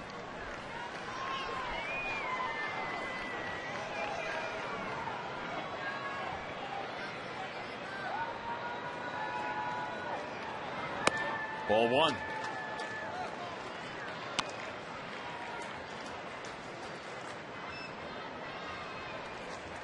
If this game does go to the 11th, it's the bottom 3 due up for the Orioles in their lineup, 7, 8, 9. 1 ball, 1 strike on Santiago.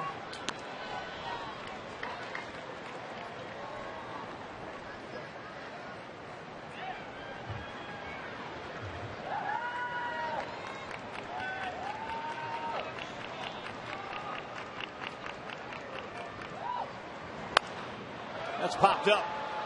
Right side of the infield. Scott Moore is called off by Lugo.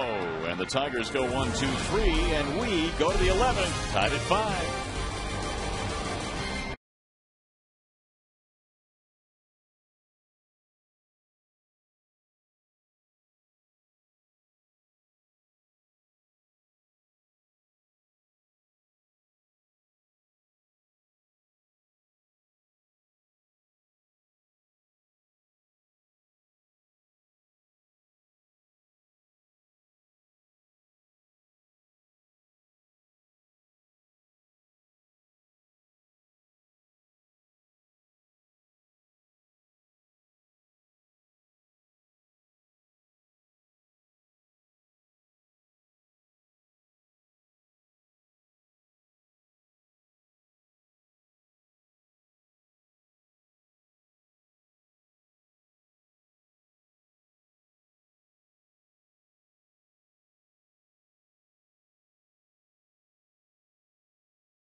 All season long, Jack Link's Beef Jerky. Feed your wild side. We could use some of that Jack Link's about right now. I'm with you. We could use any type of food right now. Been here a while as we go to the top of the 11th. 5-5 is our score. The Tigers dip back into the bullpen. It's going to be Ryan Perry. Well, just as we expected, Jim would use Valverde for just 1 inning. And then bring in somebody else, which is Perry. Comes in 1-4 with an earned run average of shade over 5. But he's got real good stuff. And he's looked good in his first couple of outings since coming back from Toledo. So Perry ready to go to work. Valverde pitched the 10th. Ryan pitching the 11th. It'll be Felix Pié to lead it off.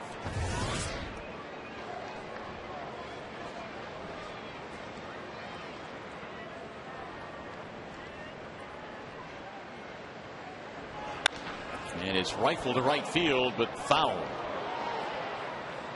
Well, Pié was right on that pitch.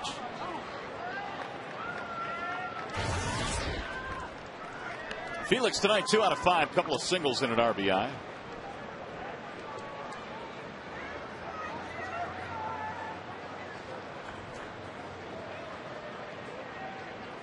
Singled one into the 7th inning. That was a 3-run 7th. It's fouled off 0-2.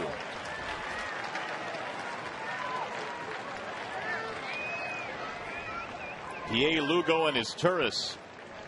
The batters due up here in the 11th.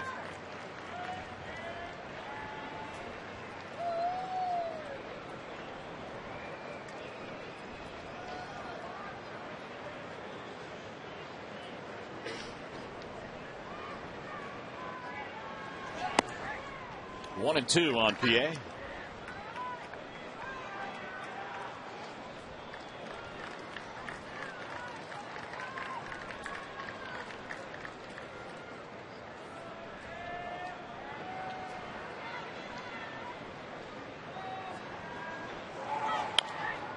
Nice roll to the right side, right at Cabrera. One step to the bag and an out. One gone here in the 11th. Time for a game break. Back to the studio we go, and here's Mickey York.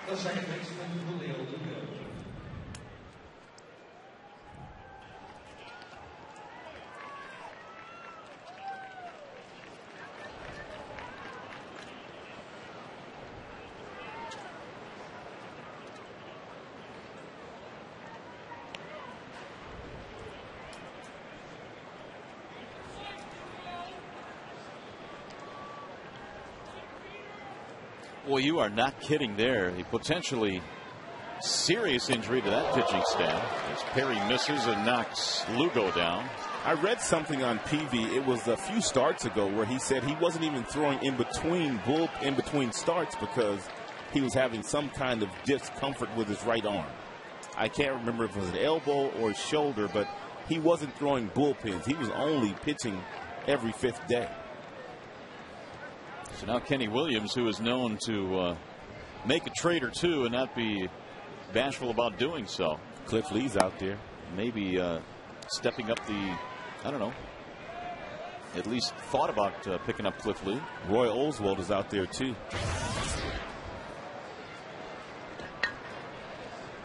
Two 2-0 on Julio Lugo.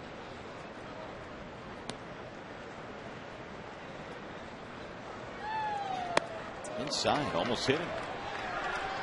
3-0.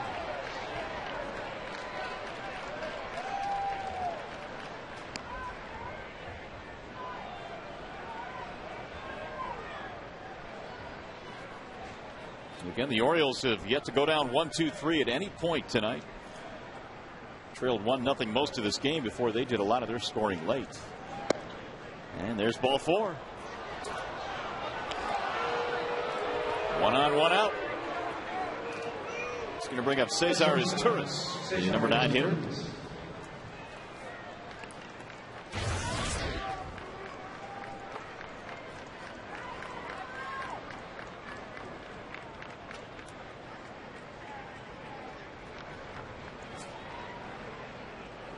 Turris has a walk, a steal, and a run scored in this game.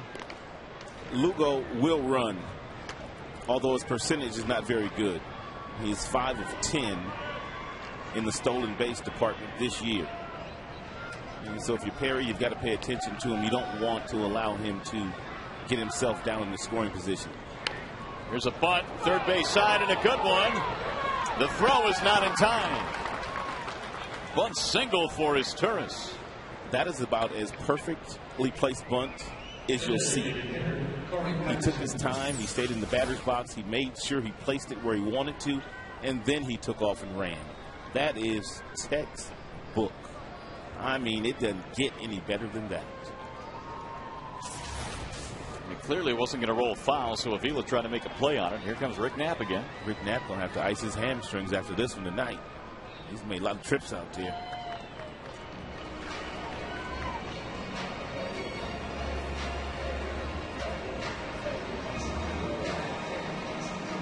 That is the 17th hit of this game for the Orioles, which equals their season high. But the O's tonight, 3 for 16 with runners in scoring position.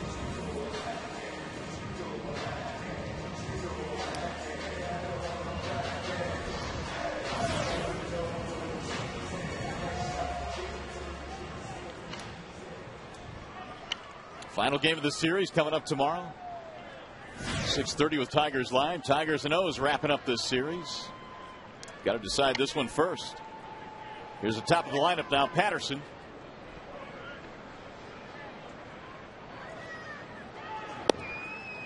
There's a strike on Patterson, 0-1.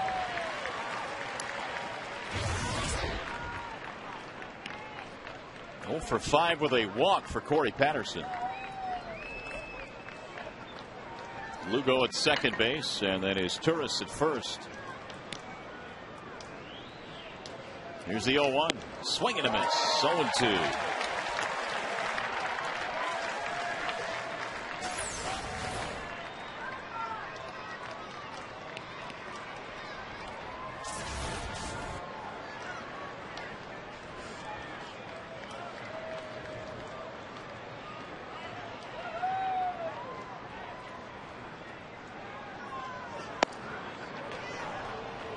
Patterson not a really good double play candidate. He's bounced into just 3 this year. Good speed out of the left side of the batter's box. Makes him difficult to double up.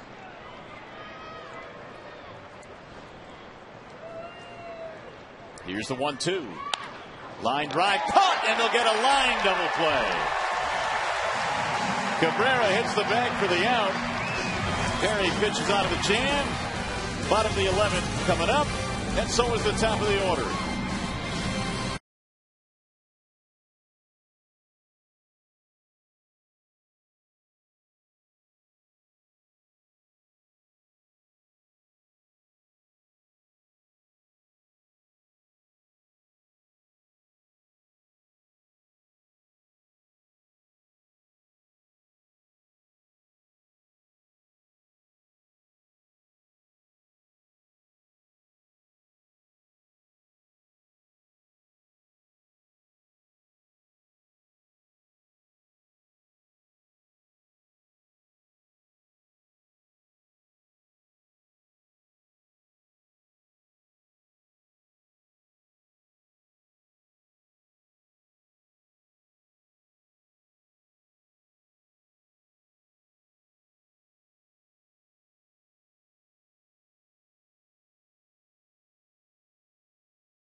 And the Orioles 5.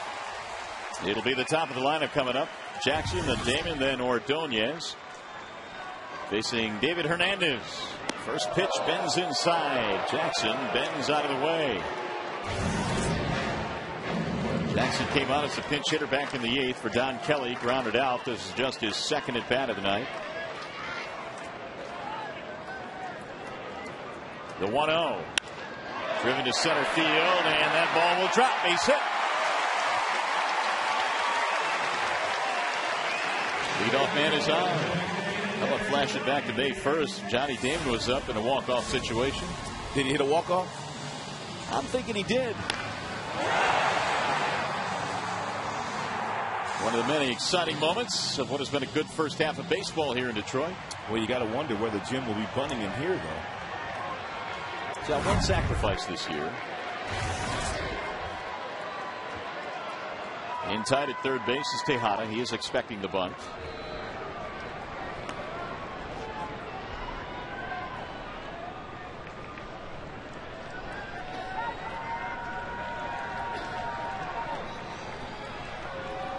Damon tonight is a walk and a single. No sign of bunt. Strike call. At least not on that pitch. 1 for 6 career against Hernandez.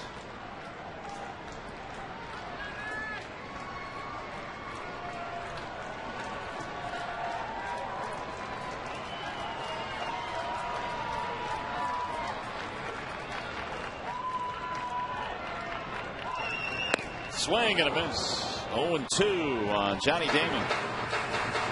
Jackson, by the way, extending his hitting streak to 10 straight with that single. Well, Jackson, I don't know if he's entertaining the thought of stealing a base or not, but he has to anticipate maybe a bad pitch, wild pitch, something that gets away from the catcher leaders. Driven in the air, deep right field, and another walk-off winner for Johnny Damon.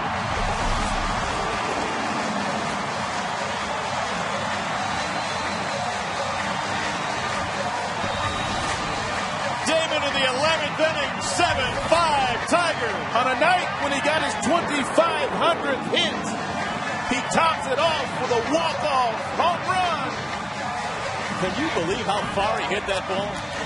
Hernandez tried to throw that 94-mile-per-hour tease by Johnny, and he shot it. Glad he didn't bunt. Yeah.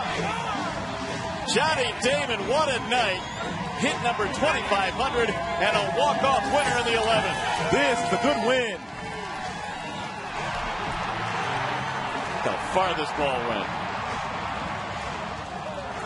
Let the celebration begin.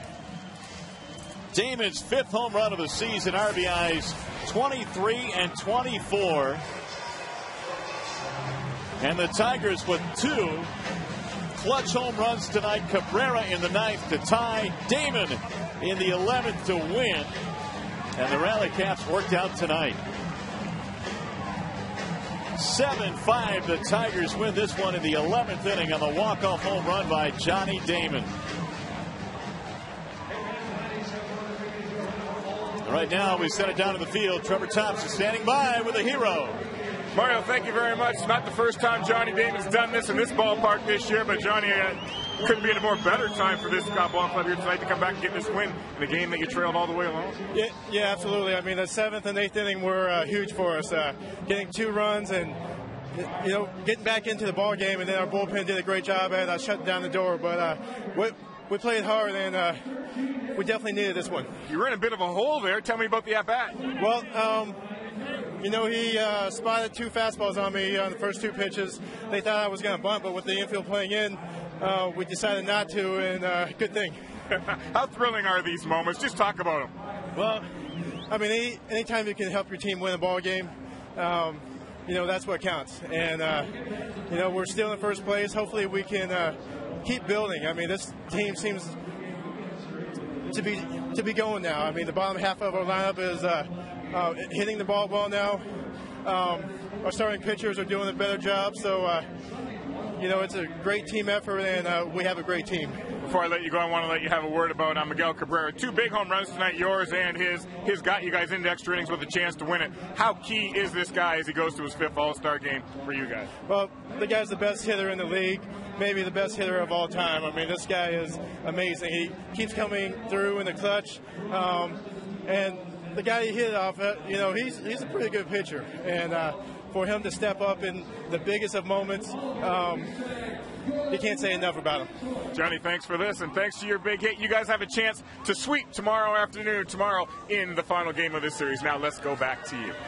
All right, Trev, thank you. Boy, what a night here at the ballpark. The Tigers come up clutch late. Johnny Damon with a 2-run homer in the 11th. Miguel Cabrera with a 2-run homer in the 9th. That kept it going, and the Tigers come up with a nice